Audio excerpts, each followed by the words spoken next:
Welcome, agents, to strain 93-NMB of the 0 Point Report, the #1 broadcast all about the news surrounding the Secret World IP. Today is Thursday, June 20th, 2024, and with me tonight, we have our hosts, Waffle. Morning. How you doing? Jimmy the Rabbit. Ew. How you doing? How you doing? And I'm Ocho. Welcome to the 0 Point Report. How are you guys doing? Surviving this heat.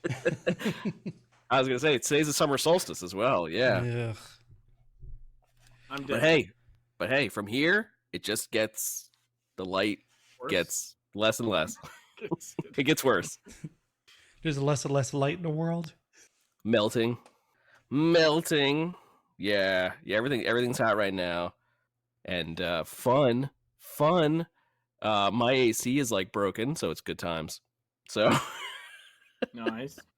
But it's okay. That's awful. We're here. It's all right. We're all good.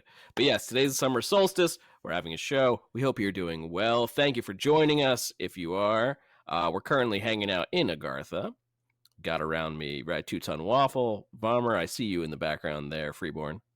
Ephemeral Lapin and Dawn Charger has joined us here in Agartha. But are you with us? Are you with us in the show? Are you with us here? Are you watching?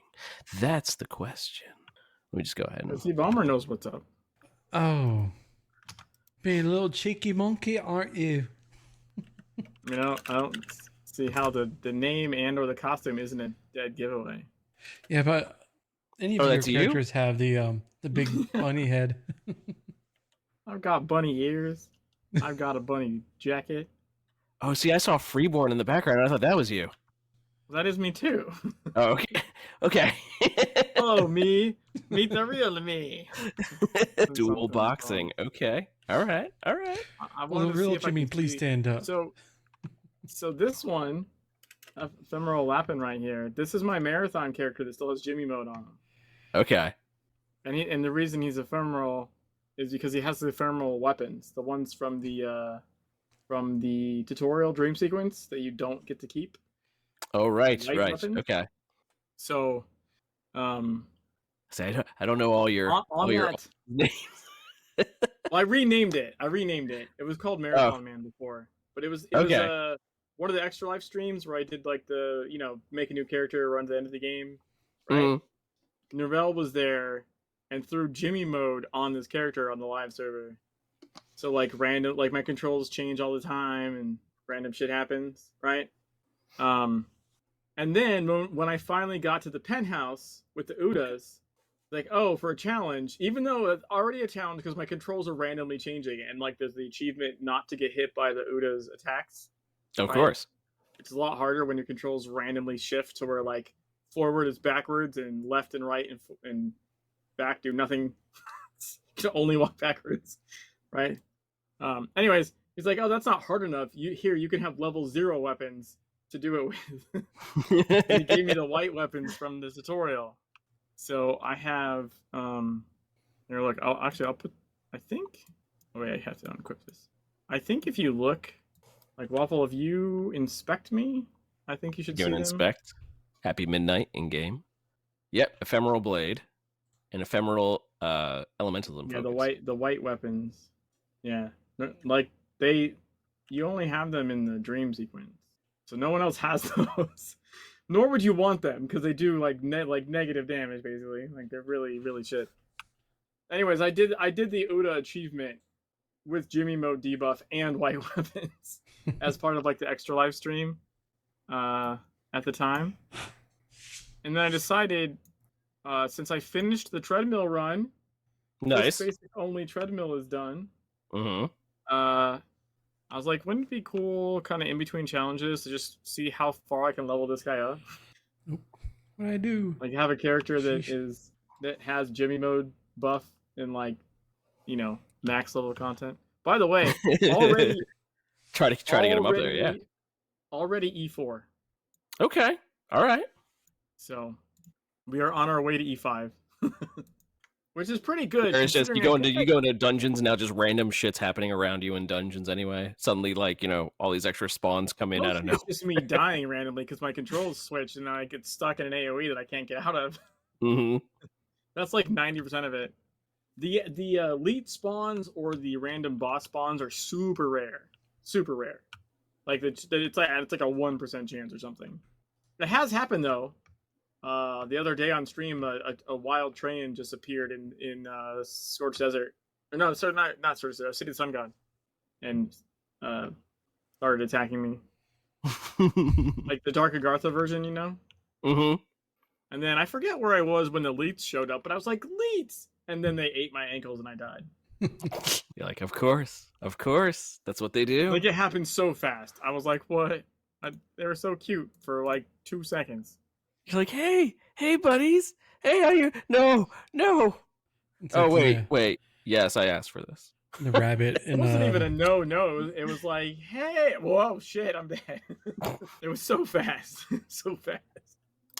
It's almost like, say, if you're going in there with such, into now grouping with such low weapons, I mean, but your gear's okay. As you know, that's actually real gear. You're not going into the dungeons with like level with the white weapons. Are you? No, but the plan would be like if I can get the character to like E17, mm-hmm. right, if I can max it out, then I might do like challenge stuff with the white weapon. Okay, all right. You know what I mean? I think you're going into the dungeons with all the white weapons and just being like, "I'm here, guys, pew pew." Because back on Jimmy, right, when I was done maxing him out, like I did like no talismans, green level 1 weapons, like Dark Agartha or something, right? Like I did challenges like that. So so in this character I could do it, but with white weapons and with my controls being flipped. Right, so it'd be different. That works. If you fear my booping, I will boop the snoot. So yes, welcome. So we do have. I went through, found all the news that I could for both Secret World and I should say we could. We all found news. And other Funcom properties. It's news, and I helped. Say first and foremost, the Secret World for Savage Worlds completed their Kickstarter. Star Anvil Studios. Their Kickstarter completed on May 25th. At 1138 backers, totaling $69,000. Nice. Say for comparison, Secret World 5e raked in $154,000 with 1,944 backers. So 5e was more popular, obviously, as 5th edition tends to be. That's why they went with 5th edition first. But good to see that they completed another Kickstarter at over 400% what they were asking for, and also reaching a number of stretch goals as well. Let me bring that one up real quick. I actually did not have that one ready. Let's see, how many stretch goals do we got here? So they got up to 69,000. Would have put them not at the faction action desks, but they got figure flats. Basically, Secret World figurines, these little stand-up cardboard figurines of Secret World monsters and players and whatnot. An adventure generator will help you quickly come up with missions for your agents and will be added to the core rulebook. At $30,000, a second audio drama, and as opposed to their first one, which was released with the first Kickstarter, and at $25,000, they had lucked an adventure by J.M. DeFoggy. Famed creator J.M. DeFoggy of The Jackals, The Return of Dr. Destruction, say will pen a Savage Tale adventure for Secret World. So a couple extra adventures to go along with it. That's quite exciting. I'm quite excited by that. So yeah, good on you, Star Anvil. Another successful Kickstarter. And we'll see how that turns out. As time goes on, I'm sure we'll get more and more of, okay, now you can get the books, now you can get this, when that's all set to be sent out. But it should be relatively quicker since they already got it done through 5e. Yeah. That was already a thing that they already had done. And they've been around the block. They know what's going on. So also, 7th anniversary is going to be coming up soon. Let's see, the 7th anniversary should be starting Monday, Tuesday. Soon. Monday, Tuesday is my guess. And that's from previous years. These are guesses from previous years. Last year, it started on June 24th with the daily login starting the June 25th, the day after. Yeah, that sounds plausible. Yeah, kind of expecting the same. 24th, 25th, Monday, Tuesday is when I would sort of expect that to happen. But who knows? Who knows? They could turn it on anytime. You can turn it on right now. We can turn it on right now, yeah. I still remember that Valentine's show. Vomer, yeah. Vomer says, daily login rewards for the anniversary will begin June 25th. And Vomer knows because they do this shenanigans where they do shenanigans. They cast chicken bones and mumble some voodoo. Kind of. Hoodoo? Shenanigans? I mean, it's not like hardcore technical stuff. I think you just change the date on your computer and then just load the program. Hey, why are you giving away the voodoo secrets? Jimmy, it's okay. No one listens to the show at all, so don't worry about it. Damn it, he's got me. Could they, though? All right, turn it on right now. I mean, they could turn it on right now. Would be fun. So no, you can't claim login rewards that way. Shenanigans. I stick by shenanigans. But yes, starting on the daily login rewards starting on the 25th. Again, makes sense. That's when they started last year. And they've been super consistent with that too. 5th anniversary started on the 24th. 4th anniversary started on the 25th. And 3rd anniversary started on the 25th as well. But I guess somehow they got a day previous. They lost a day in there somewhere, which happens. There are multiple player run events coming up during the anniversary as well. Yep. Most haven't been announced yet. Yep. Listen, Vomer. I've got that. We've got that. That's the story I was about to tell. So we've found that as a 7th anniversary event already posted on the forums by Dawn Charger standing next to us. Gaia's Copper Caper. They say, welcome to year 7 of Secret World Legends. Join me on the copper anniversary of the game as we delve into Agartha's depths to uncover why vicious megabosses keep mysteriously appearing. Oh, right. It's because we're summoning them. Come and collaboratively crush the cursed colossi on this collective copper commemoration. Okay, no, I need to try that one again. I thought I had that one. Come and collaboratively. No, I can't even say that right. Hold on. Take 3. That's right. Yes, I'll go. Hold on. Okay. All right. Rubber baby buggy bumpers. Rubber baby. Okay. Carrots and peas and carrots. Peas and carrots. Come and collaboratively. Oh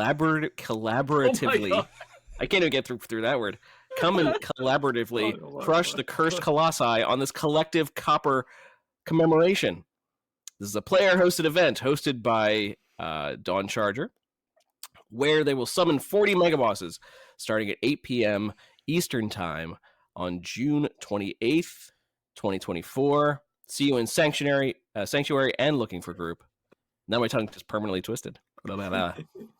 Everything's just going to be mispronounced.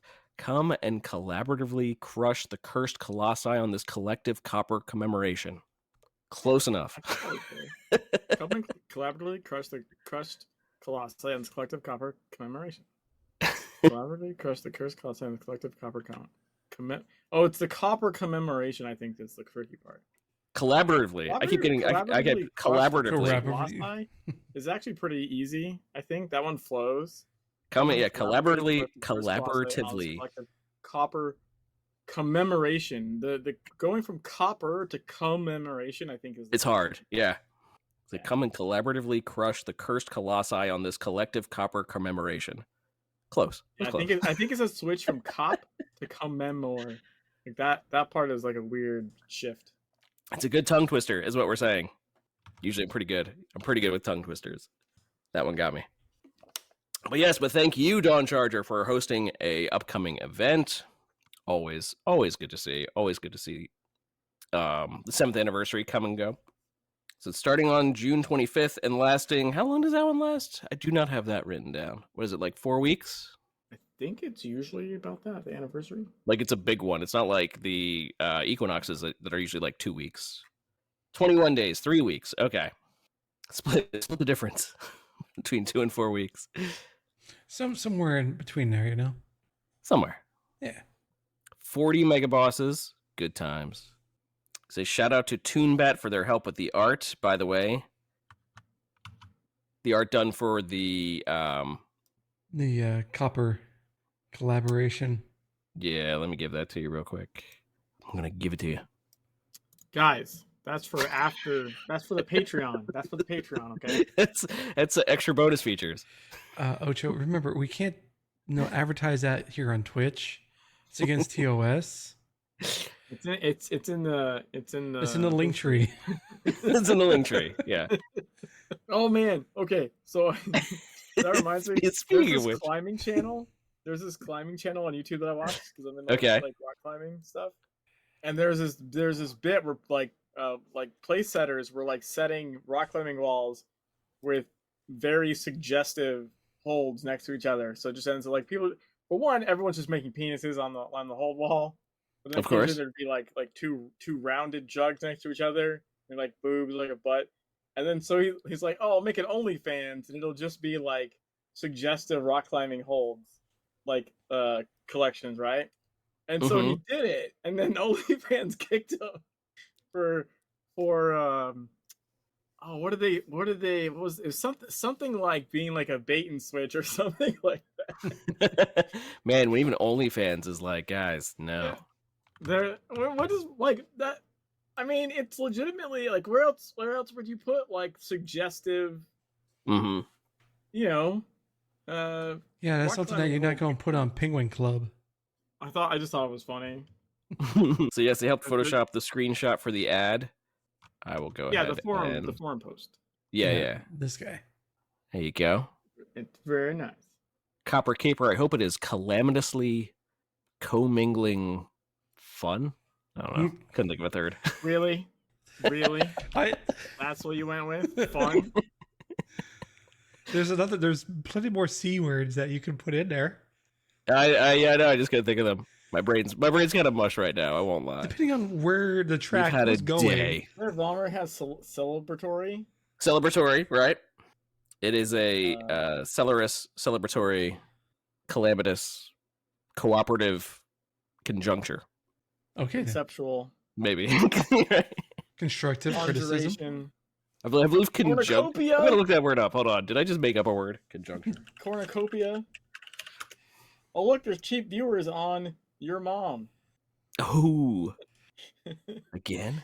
Definition of conjuncture, as in crisis, a time or state of affairs requiring prompt or decisive action. Okay, all right. Yeah, you can call that a conjuncture then. You could have said crisis. Crisis is also an easy one. Conjugate with me? Hey, not without dinner first. We're not that easy. I mean, we are, but we don't need to emphasize. You're right. We are. Yeah, we just make it seem some of us have class. Ooh. Oof. More C words. They're not on the stream right now, though. Good night, everybody. Thanks for coming out. Have a good night. Comedy. Yeah, that would be a C word. Comedy. A real see you next Tuesday. Comes to mind.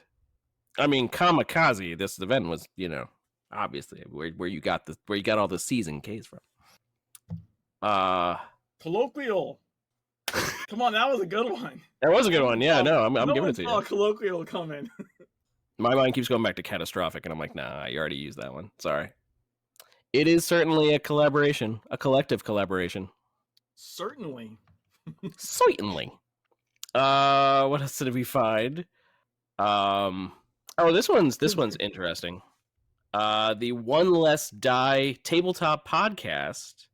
I saw them post that they started a Secret World 5th edition live playcast. They published only one episode so far for Secret World. They published it on June 12th, so it is brandy new. they have a total of 261 episodes that they've done overall from all their tabletop sessions. So this is a long running podcast. This is a long running thing that they've done.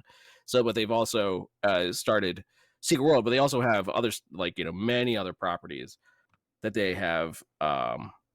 They've done Eberron, which is D&D, Red Markets. I never even heard of that one. Star Wars, Ravenloft, and I'm just going through their list here. Cthulhu D20, sure. Mass Effect D20. So they've got a whole bunch of tabletop live plays, and they just started one for Secret World.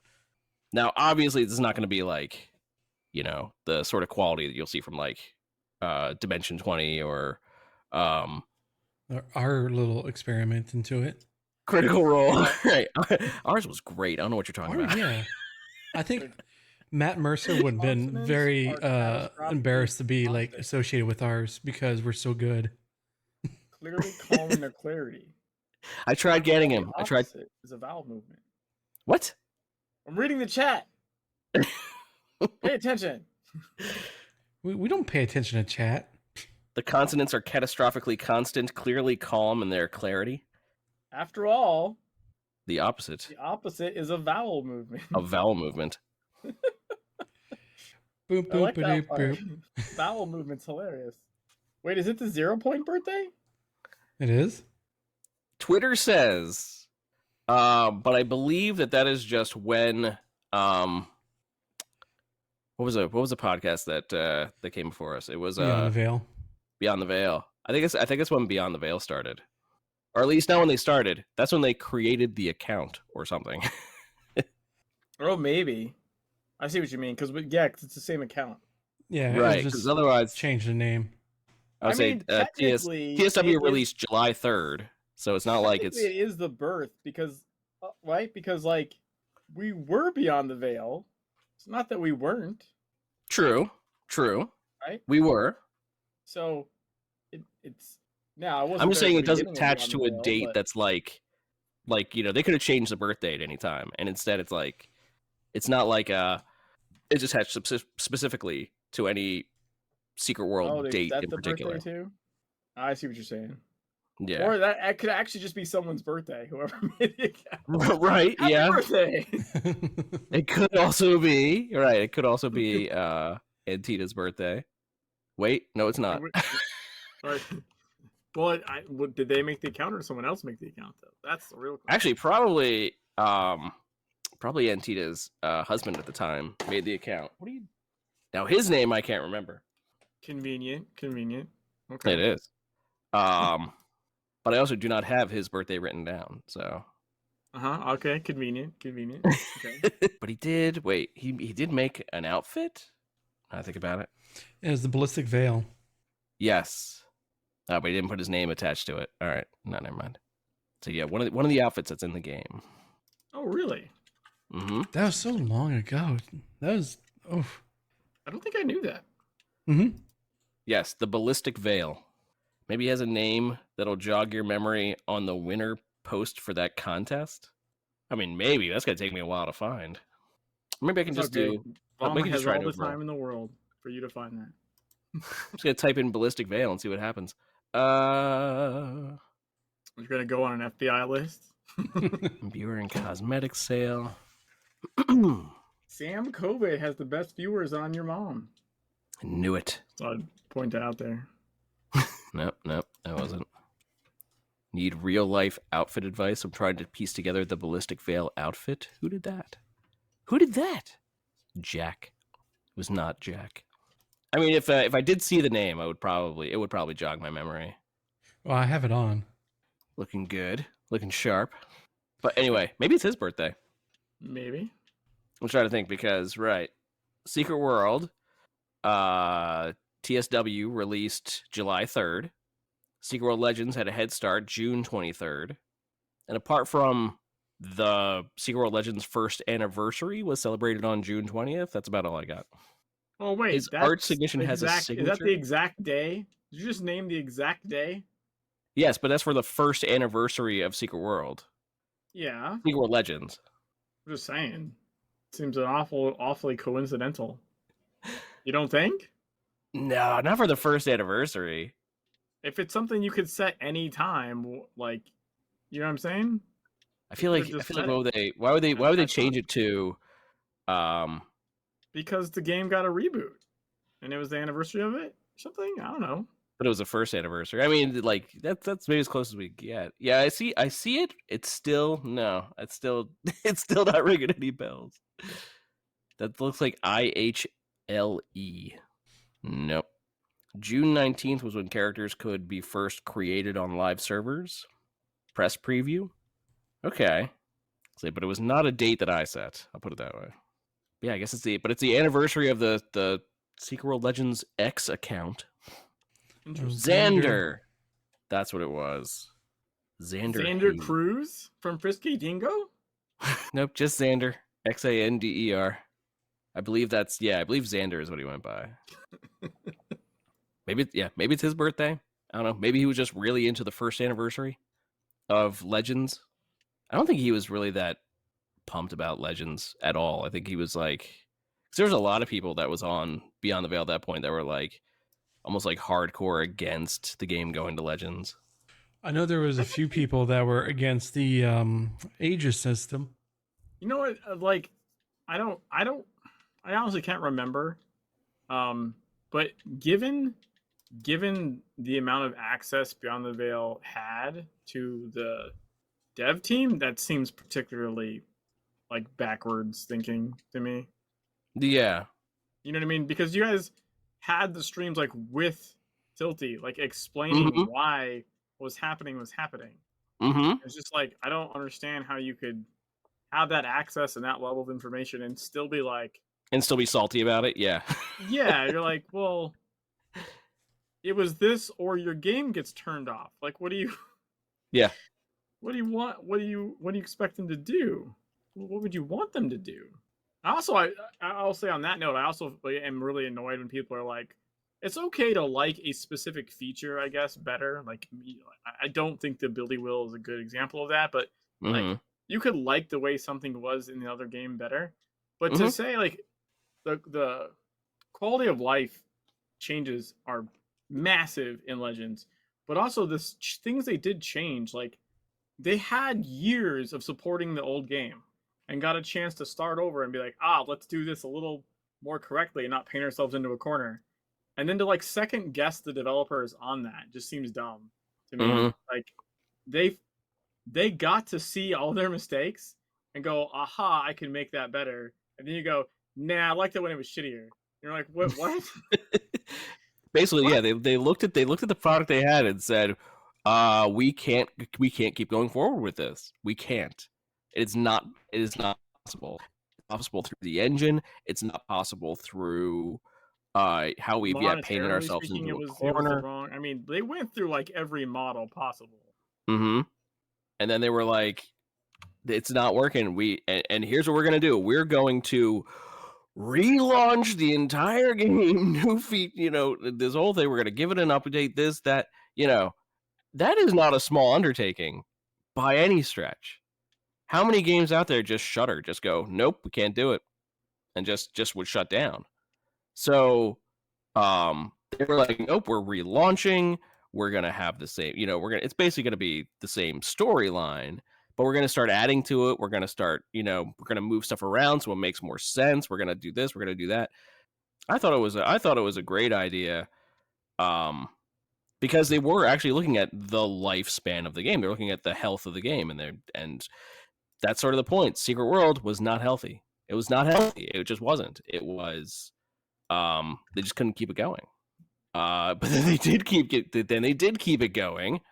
But only with just as it was, just purely as it was. There's missions. I mean, there's very little actual missions. There's a couple of breadcrumb side missions that are missing.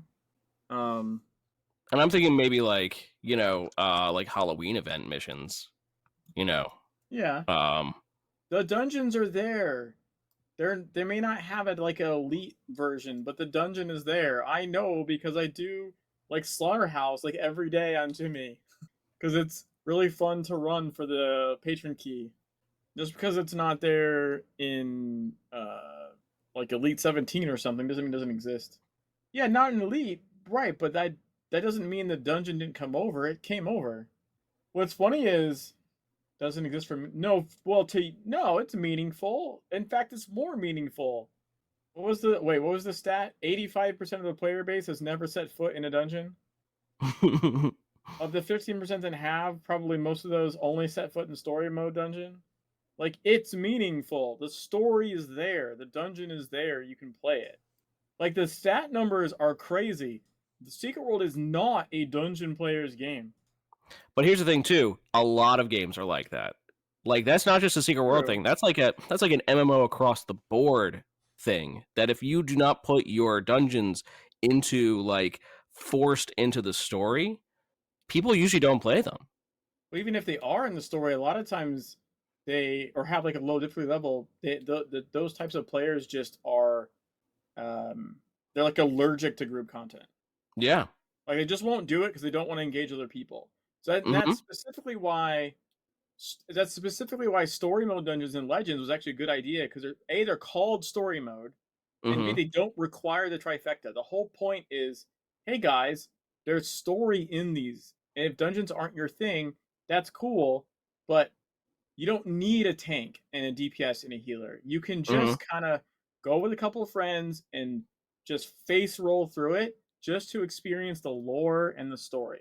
Because it's a very old school concept to basically force dungeons on players, like force that group content, such that even like Final Fantasy 14 switched around where now you can bring in, you don't have to group up with actual people. You can still go through the dungeon. The dungeons are part of the main story, but you can now bring in like a team of all bots basically, and you could just run it like. So, just for that chat question, they didn't cut them out. They brought them over. The reason they didn't put the extra effort into doing it, to making them endgame, is because they have to be recoded. All the dungeons we have now are not a copy paste from TSW. No, they were all recoded. Like, they work vastly differently. Some of them are a little more obvious than others. Some of them are less obvious. But like, they were all redone. So to do elite mechanics, like anything above just the boss is there and smacks at you and you punch it, like to do the actual mechanic, all that shit has to be redone. And it's not cost effective to do that if no one's going to run it. The player base isn't using it. Now, if the game had gone differently... And I don't mean nobody, but it's like a relative nobody. It's like, if they relaunched and they had shut down TSW, if they just said, TSW was version 1, it's being updated to 2, 1 is no longer available, then people would have either went to Legends or left, period. There would have been no in between. And then, if there was the support for it, they would have eventually put out the dungeons. Much like in the original game, I forget what issue it was exactly, like 12 or something, was like the manufactured dungeon issue, right, of the DLC. They would have eventually done that content. But A, there wasn't demand, and B, they kind of fucked up and split their player base. Yeah. I was saying that's also one of our other big gripes. I'm just saying, like, they did. It's and people will say like, oh well, they wouldn't have come play this anyways. Great, then they'd be gone and not dragging people back to the old game. It was a massive misstep to attempt to relaunch your game and leave an old version sitting around. Like, successful games don't do that. Even unsuccessful games don't do that. Now, if it was like completely different content, if it was like, oh, this is Secret World, and then that was like Secret World 2, basically, you know? Yeah, if it was a sequel, but what happened is you basically got a version upgrade, right? Like you went from like iPhone 8 to 9, and they're like, nah, but you can keep the 8. No. It's also Funcom has a reputation of, we're sunsetting a game, but we're not closing it down permanently. They leave the game running, but that's a game that is like there is not like another Anarchy Online. There's not another Age of Conan. But I'm just saying that Funcom has a reputation of not technically closing down or shutting down games. Right, but I'm saying that's where someone fucked up. Is they're like, oh, well, we shouldn't shut it down, but you're not. You upgraded. It's the same. But game. I can see the headlines though. It's like Funcom shuts down Secret World Legends. I don't care about their made up headlines. I was gonna say sure, but yeah, like the headline only lasts for a little while and people get over it. We talked about this a little before we went live. The reality is that like tons of people liked how Fusang was before the Fusang revamp in TSW, right? And then Fusang got completely revamped. The currency got changed, the mechanics got changed, like the event with the boxes got changed. I'm sure there is people that played of the small percentage that did PvP, which is a minority of the population. They're just really vocal. Would have like if they could have had the old Fusang, they would have been fuck yeah, I'll be on the old Fusang server. And other people would have went new Fusang server, and they would have split their small PvP player base into two, and it would have been fucking stupid. They didn't do that. They said we're revamping Fusang. This is what it is now. They should have done that with TSW Legends. It should have just been this is the way, and if you don't come with it, you like leave the game. But letting it split and fester and both sides pull from each other, right? Like people like Legends is trying to pull people from the old game. There's new content in Legends. People from the old game are like, oh, we like this system better. Hey, come try the old system. It's good crack. Come over here. And they're like, they try and claw people back from the Legends. Mm-hmm. Right? Like it's dumb. It's super dumb. It's a bad decision. And we're not even saying that we don't like, TSW. I mean, part of the reason why we love Secret World in the first place is because we loved TSW. Yeah, so I rocked babies in TSW while raiding. I fucking love TSW. But yeah, it's like we're all giant TSW fans. We all love TSW. It was a disservice to the IP. Like they just needed to take a direction. We're going this direction. Everyone's coming along, or you're not. And by splitting that, they literally shot themselves in the foot. It just did. And even if they did that, maybe it still wouldn't have done gangbusters because it's a niche game. And unfortunately, what I've found watching people try this game on stream and seeing other streamers try and stuff like that, what I found, honestly, is even with the revamp into Legends and free-to-play and as the quality of life updates, it's still too demanding for a lot of people. Like you have to read too much.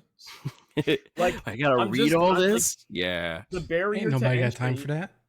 The barrier to entry of like to actually enjoy the game, like it's just not gonna be like a Fortnite. It's never gonna be huge. Nope. It was never going to be huge, but it could have had a more solidified base if they had just said, "This is 2.0. This is what it is. Come with it." Or it was, thanks for sticking with us while you did.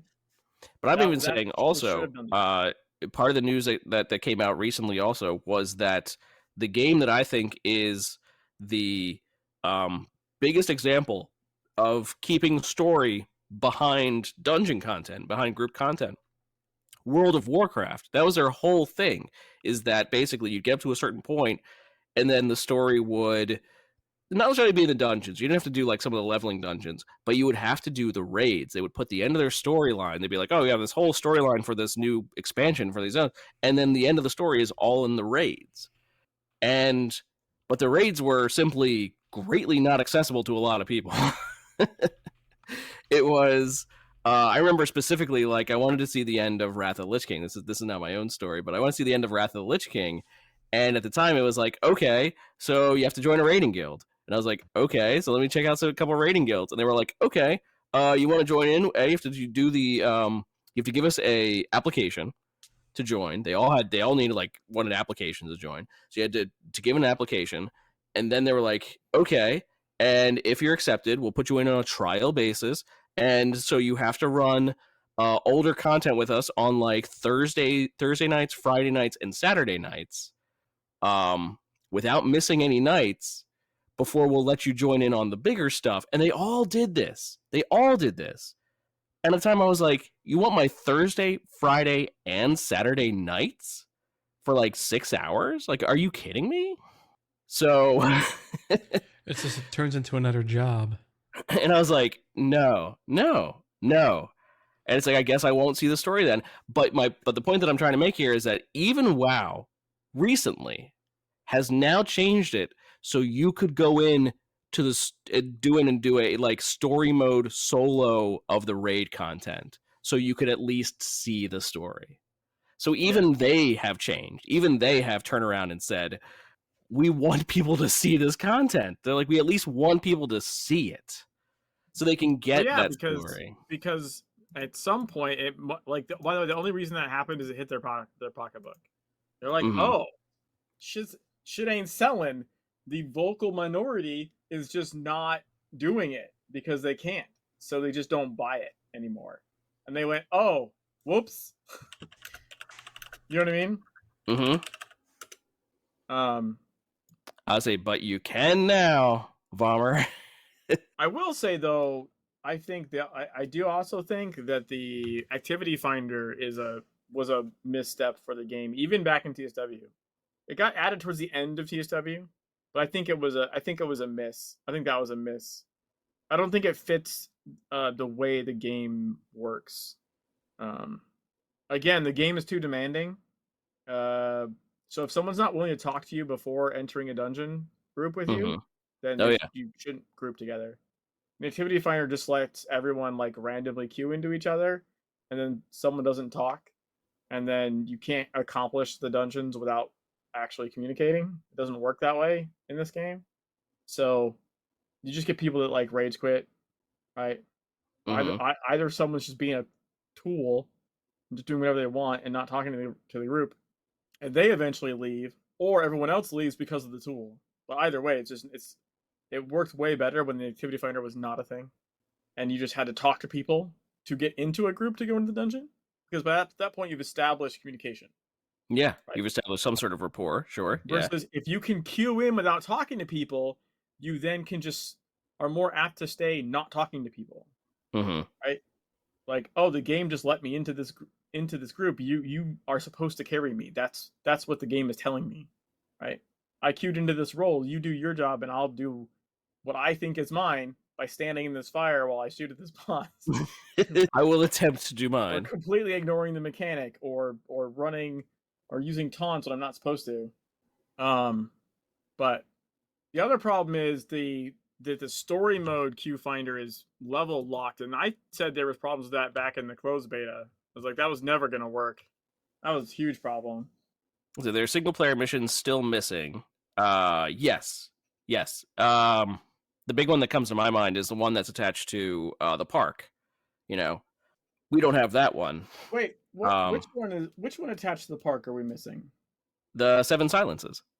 Oh no, that's okay. We're missing a holiday event. That's not the same. That's a holiday event, right? That's a Halloween thing. A warehouse in New York. Do you mean the Ox weapon mission that we didn't get because it's an Ox weapon we don't have? I think that's what you're referring to. Yeah, the Ox weapon mission, or I think one's a prereq to the other one. Do you mean the one where you got the chainsaw? Yeah, well, Aldini's investigation. Yes. Yeah, he has 2, and one of them gives you the chainsaw, and one of them I don't remember if the one was a prereq to the other or not. But I'm saying, yeah, there's a couple. There's a couple that aren't there. Understand, like what you're saying isn't.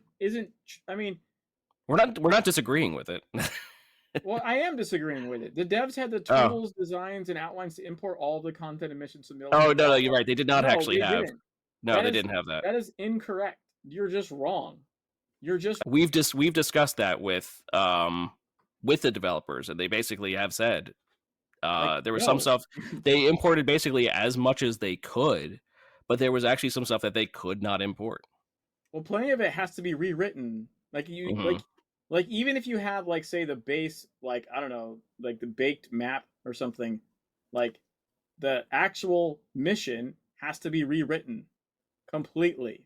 Just because you know on a surface level what it's supposed to do and what the tiers are, does not mean that you can just copy the code of how it worked. No, they could not. Understand, this is not to say that they couldn't remake it, but understand they have to remake it. It's not like they can just like that is their job. Well, no.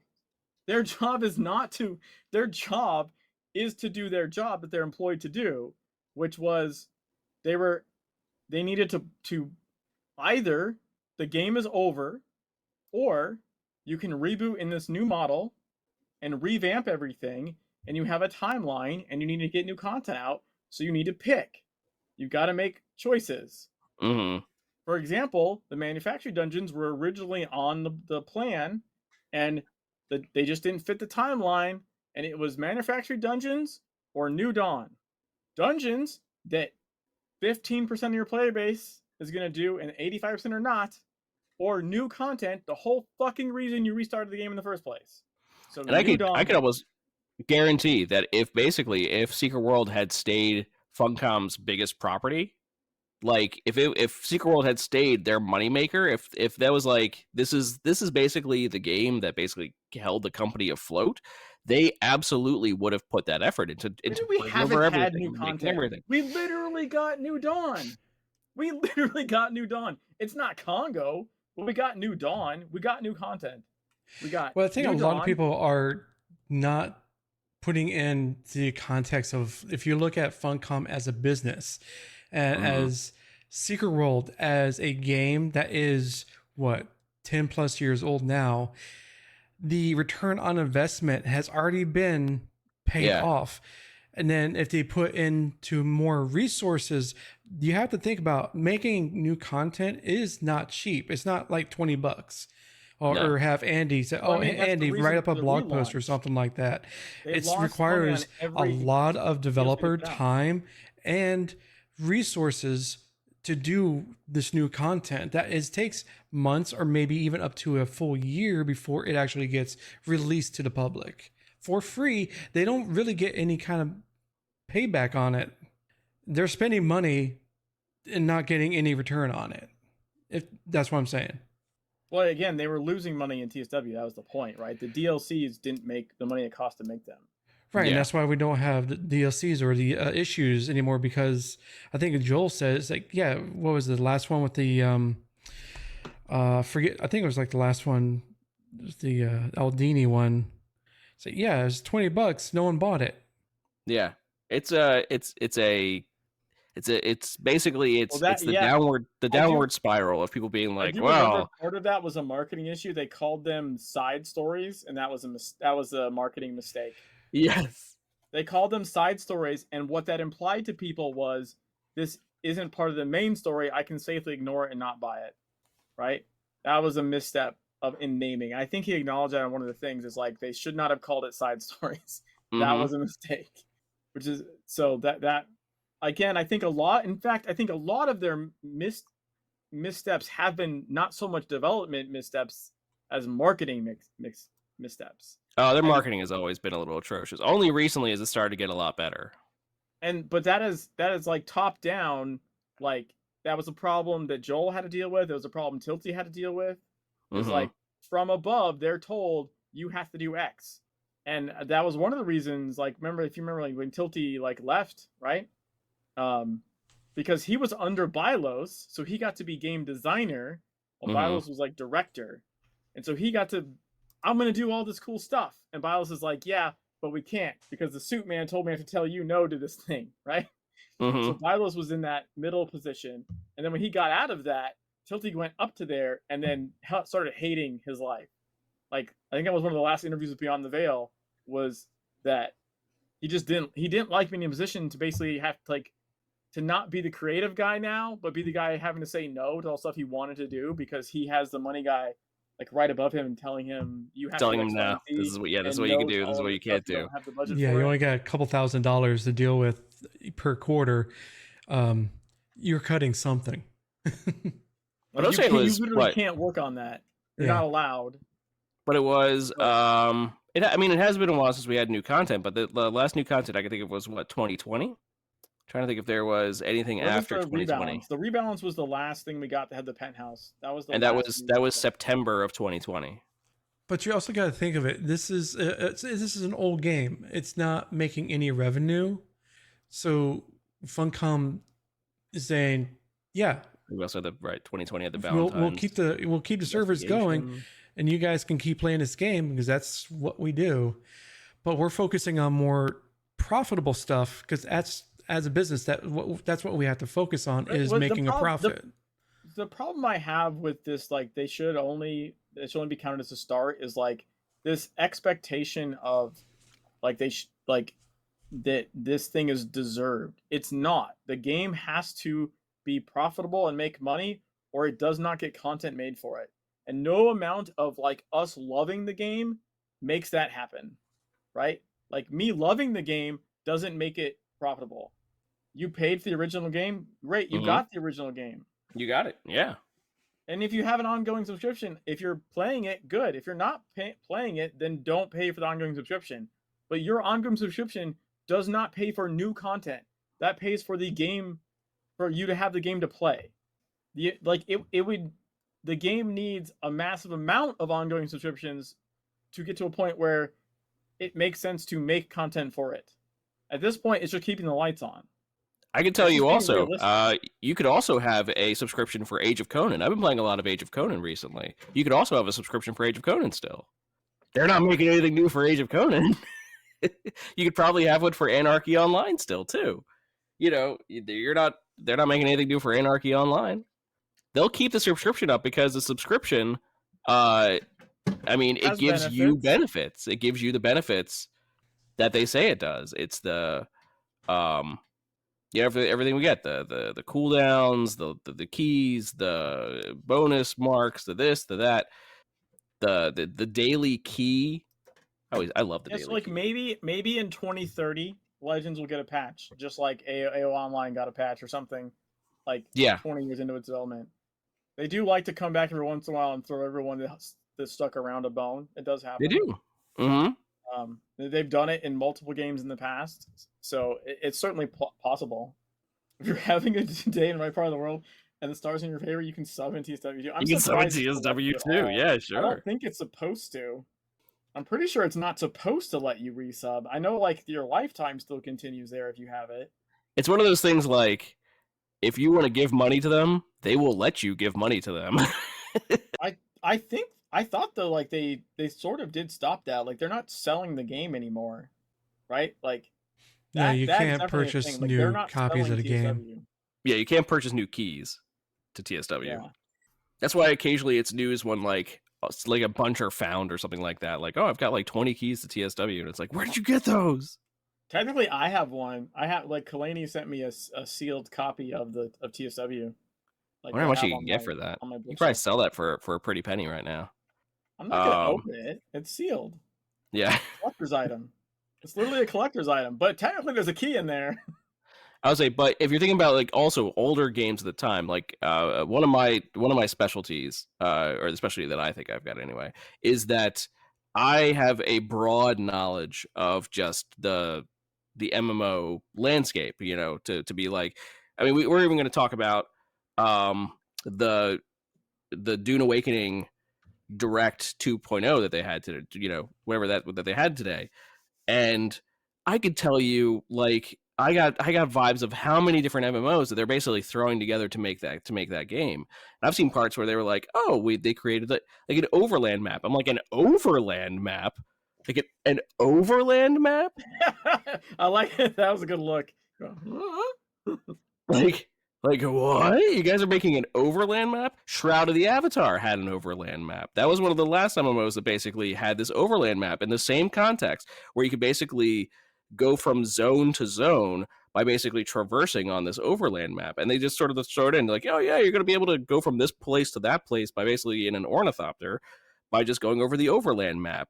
And you can control your character on the overland map. I'm like, that's Shroud of the Avatar. Shroud of the Avatar is also a game that's not doing great right now, but they have their own issues. Worth it. Their issues are not great, but it's not a great product. It's not being run well. But same, it's sort of like, okay, they took it from that, and they're like, oh, and then we're gonna have the deep desert. That's gonna be a PvP area, and that's where you can get all the crafting materials, like just like Albion Online. That's pretty much Albion Online's things. Albion Online is a game that is surprisingly popular. They're one of those ones that always have like almost like 900,000 monthly active users, something like that. Like ridiculous amount of monthly users. Which one is that? And it's like one of the least known games. But it's basically like a PvP area. It's basically like a PvP game. Big on crafting, big on whatever. Not a survival per se, but it's definitely a collect and craft. And then they put all the highest level crafting materials in a PvP zone right in the middle, and they make you basically PvP for the highest crafting materials. Gotcha. And I can totally see like that's where they're going with Dune Awakening. Like that's sort of their whole thing. They're gonna have the deep desert, as they call it, will basically be a PvP zone, but that's where all the spice is mined. Like that's where that's where everything is. That's where all the real action is going to be taking place. Is basically in the giant PvP zone. So I will take like all these things from multiple games, from multiple studios, from multiple this, and just put them all together and see like, you know, because nothing is ever original. You know, that's saying like nothing's original. Everything comes from something. Everything has a base where something inspired someone else to do something, and following that chain sometimes leads to fun places. But this is where the point I was trying to make. But what I've found over time is that if a studio only has like one game, they will still be making content for that one game years later.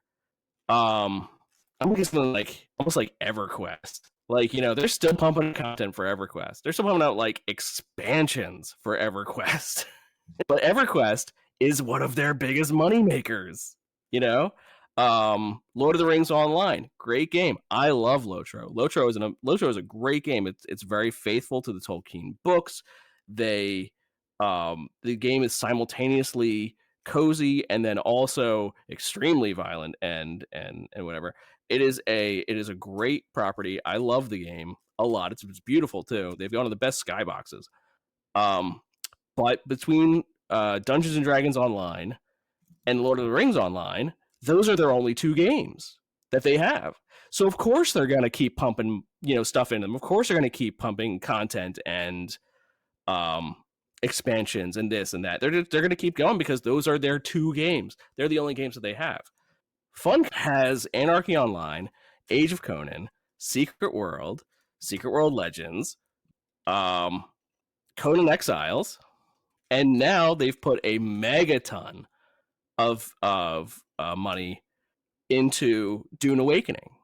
So right now, their eggs are totally in other baskets.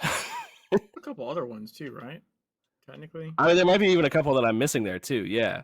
But Conan Exiles, when they released Conan Exiles, they weren't expecting Conan Exiles to be as popular as it was. I don't think they really were. Hoping. They were goddamn hoping, but of course they were hoping, yeah.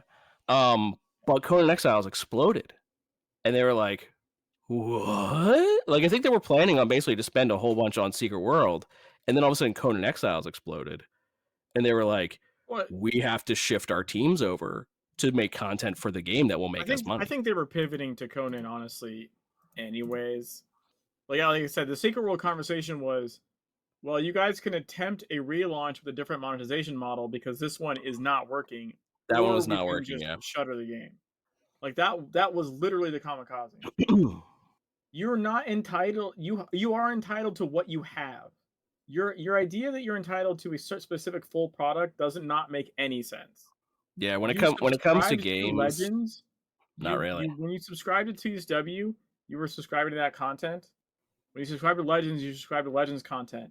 It shows you liked something that was in TSW that did not get remade for Legends. Doesn't mean you're entitled to that thing. That's not how that works. And because this is I put money into a game called Rusty Hearts ages ago. This game was produced called Rusty Hearts. It was one of the first like action MMOs, and it used a very simple compared to today's games like dungeon style. It's basically like a dungeon shoot 'em up. Basically, it's like a dungeon brawler, and it was fun. I put some money into that. I can't play it now. It's an online game. That's the part of live service that, like, no, live service changes. The game changes. Everything changes about it. So if you put in money, that money will go towards hopefully the game, but not even really the game. It'll just go to the company, and then the company will then put how that money is spent. So it's one of those, like, as much as I want to say yes, not really. Like, I even have a lifetime subscription to Star Trek Online. Star Trek Online is not doing great right now. They're in like a weird territory where they've been like, the company has been like bought over by another group and now is under like a hedge fund sort of situation. It's not great. But but I paid 10 years ago, I paid a lifetime subscription to that game. More than 10 years. Maybe like 14 years ago, I paid a subscription to that game. $300 I paid for a lifetime subscription. And to say that it owes me anything at this point, it doesn't. I have gotten 14 years worth of content out of it, Well, even when you're paying a monthly, you're paying a monthly for you playing the game. Just access, with whatever benefits it says it gives you. Mm-hmm. One of the benefits doesn't say like you will get X content. That's not how that works. No, what you're paying for, especially here, is you're paying for the dungeon key, the whatever key, the 10% bonus experience. You're paying for this is what you're paying for. The free daily cash key, I think, is a great thing. Oh my gosh, I would love if other games gave me a free cash key every day, give me a free lockbox key every day. 20% bonus marks of favor, unlimited free animal leaps and teleports. Like, that is basically what you are paying for. By the way, I just to be clear, I'm not saying I don't want everything that was ever over there over here, right? Oh yeah, that's not what I'm saying. I'm not saying that it's not okay to want that to happen. I was fucking ecstatic when we got Penthouse.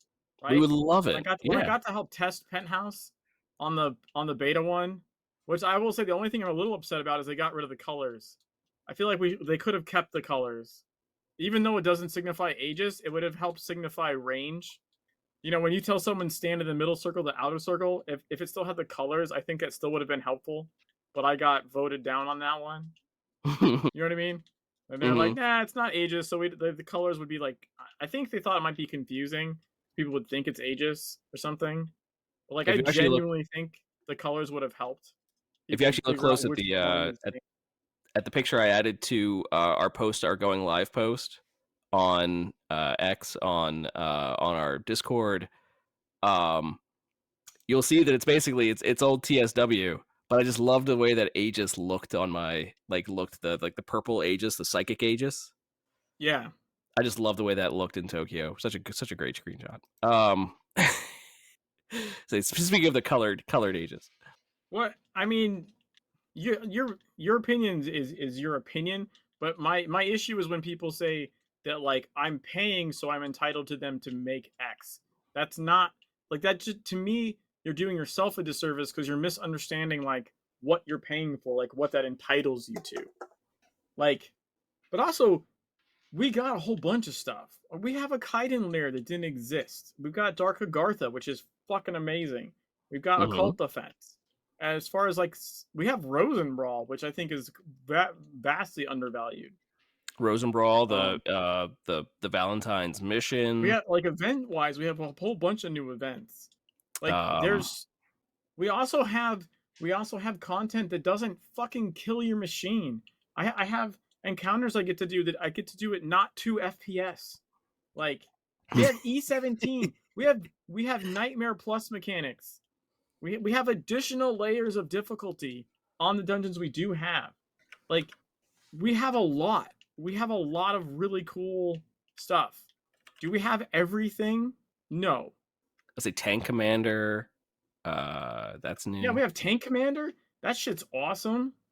I love Tank Commander, honestly. I realize I'm like, in a small group with that one, but I like it.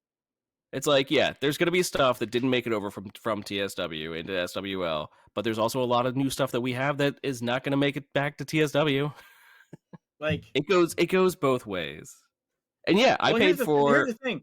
Here is the thing, though. If the game was successful, if Legends relaunch was successful, we would have already gotten manufacturing. Yep. Right. Mm-hmm. The money is not there.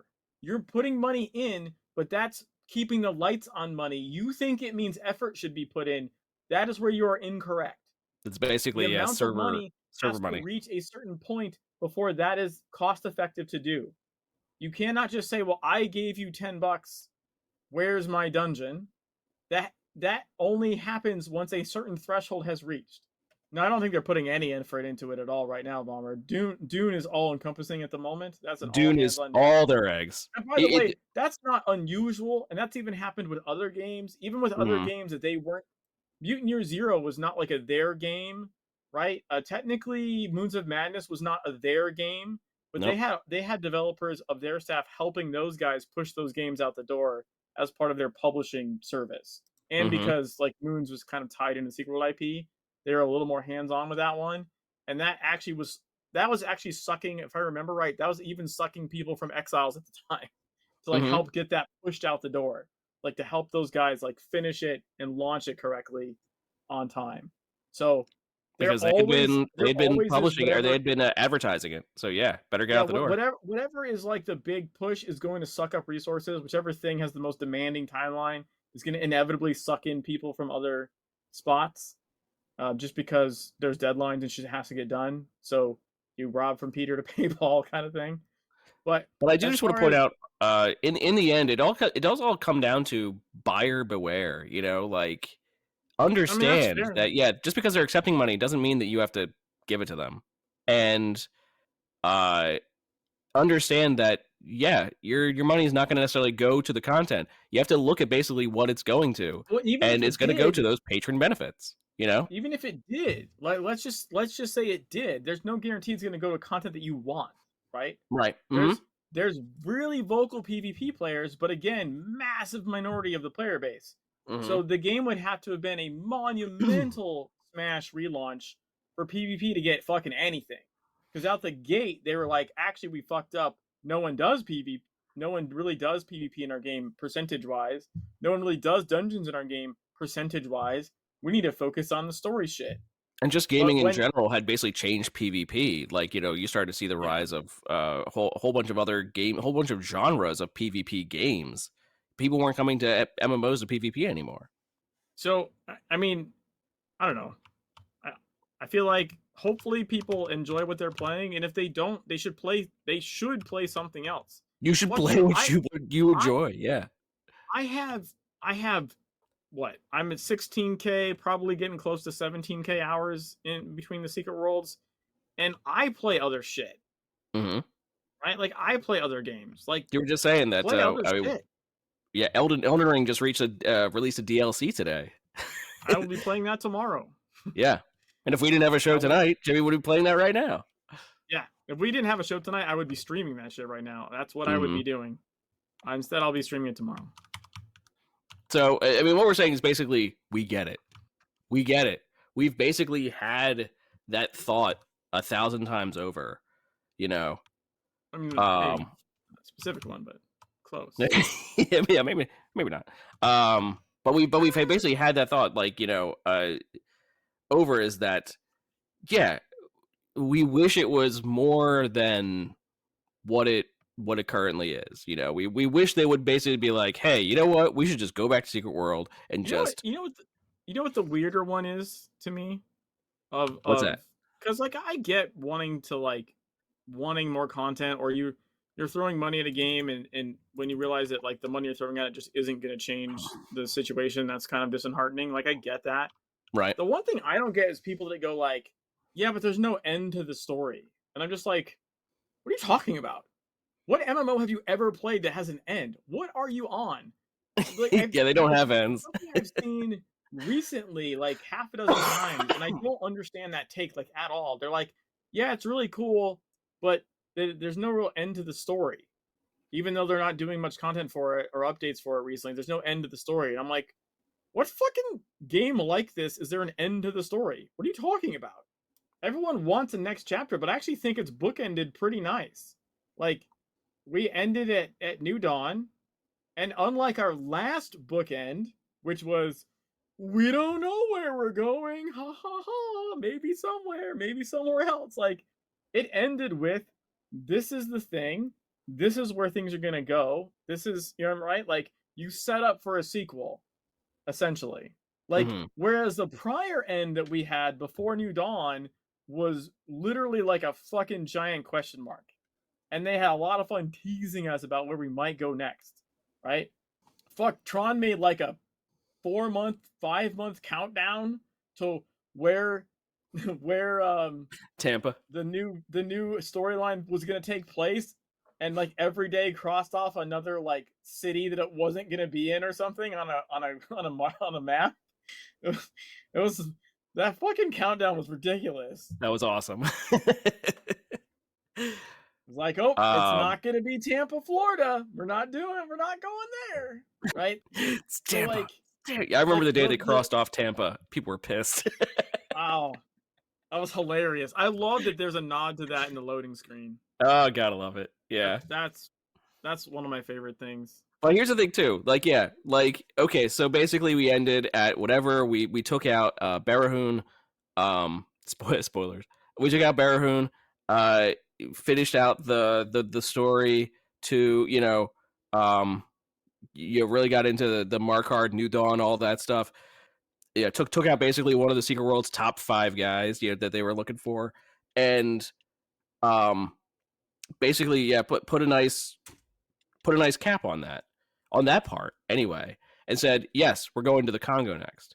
Yeah.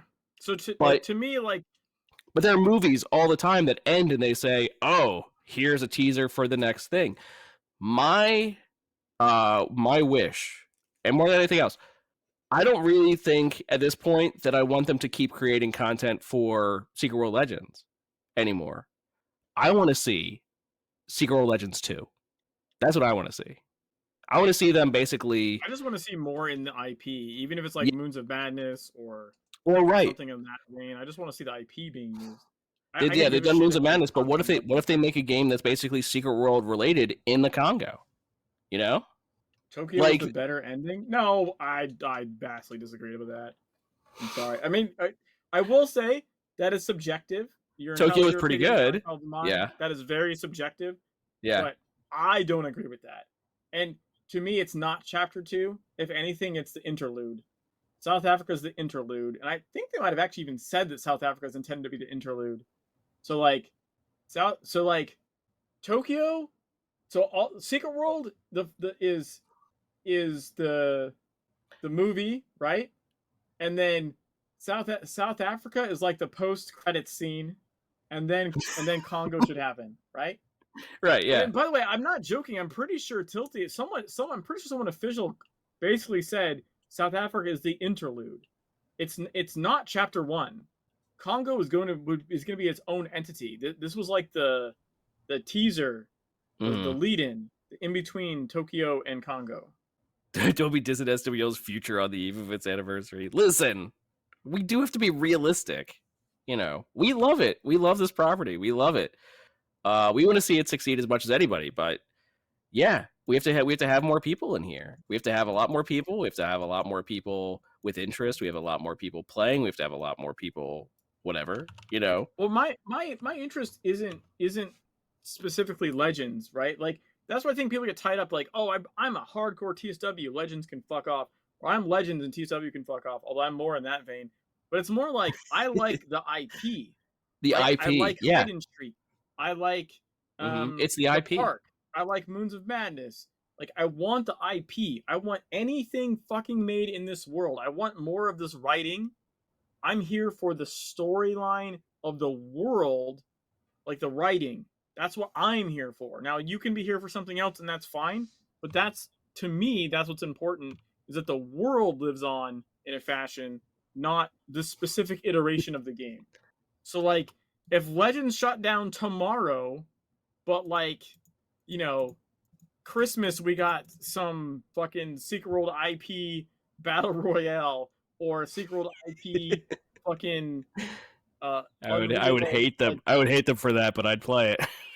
Or a Secret World Legend, or like a Secret World IP fucking survival game, because they like to do survival games, right? Secret World survival game where I'm like crafting in the sewers of New York as a Lumi, like killing rats and skinning them to make my rat hide coat, right? Like I don't know. Like I would fucking play that shit because hopefully Scrib's still writing for it and I can read some awesome lore. Like that's what I like. It doesn't have to be this iteration of the game. Yeah. That's sort of where I fall too. By the way, if they do make a new Secret World and they leave this shit running, I would say the same thing. I'd be like, kill it. Just like I'm saying kill TSW, I'd be like, kill it. Stop fucking fracturing your player base, you morons. If you want your game to succeed, you need everyone to just be along for the ride or not. Stop giving everyone the option to not play your game. Because I think that was a massive misstep in the relaunch. I'll if they were to do it again, I'd be like, yes, kill the old one, kill it with fire. Right, Secret World 3.0. I have no allegiance to the version of the game other than the latest incarnation with the latest writing. Like that's what I want. Mm-hmm. Like that's why I would love to see post Dune, because obviously Dune's gonna last a while. But post Dune, I'm gonna try Dune actually for sure. Dude, I mean, Dune looks good. It looks good. It really does look good, and Scriv is writing for it. And Scriv's writing for it, and yeah, no, Dune looks excellent. Speaking of which, because realistically, that's why I play the game. Is the urban fantasy is definitely a draw, but it's so hard to find good writing in games. Like it's ridiculously hard to find good writing in games. Let's support SWO and its community. Just because I'm saying burn SWO fire does not mean what you think it means. It just means that I would set the game on fire if the IP got better life. You know, that's all. I'm just saying I would take that puppy out to the gravel pit and shoot it if it meant I would get a new puppy. That's a terrible metaphor. That did not go well. I think it sounded better in your head. Probably not. That was a political reference. If anyone got that one, I got it. No, I got it. I thought it was but we would hopefully want to take the community with us. You know, of course we support the community. We support the community hardcore. We love what the community does. Jimmy, I am concerned. I'm just saying, I'd put that thing down so fast if I got a new Secret World puppy. But I mean, you know, you said I didn't care about the IP. I wouldn't be so adamant about seeing it improve, right? But you don't do that by basically yelling at the devs. You don't do that by berating them to other people.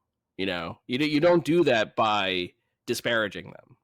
And I've always said, part of the reason why we have this cast, part of the reason why we have this show that we keep going, is because we want to see the game succeed, and we want to see the game succeed by showing them that there is interest still in the game out there. There's a lot of interest. We just are the tip of it. We're just the, you know, we're the vocal group out here.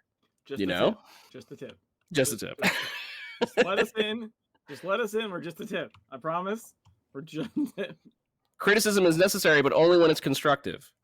Otherwise, it's just insulting. Otherwise, it's just disparaging.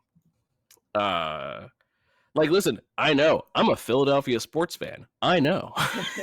I spent like the 80s and 90s basically just being disappointed year after year. We learned here in Philadelphia very, very much so to support our teams, even when they suck. All that money you put into those games, what did you get?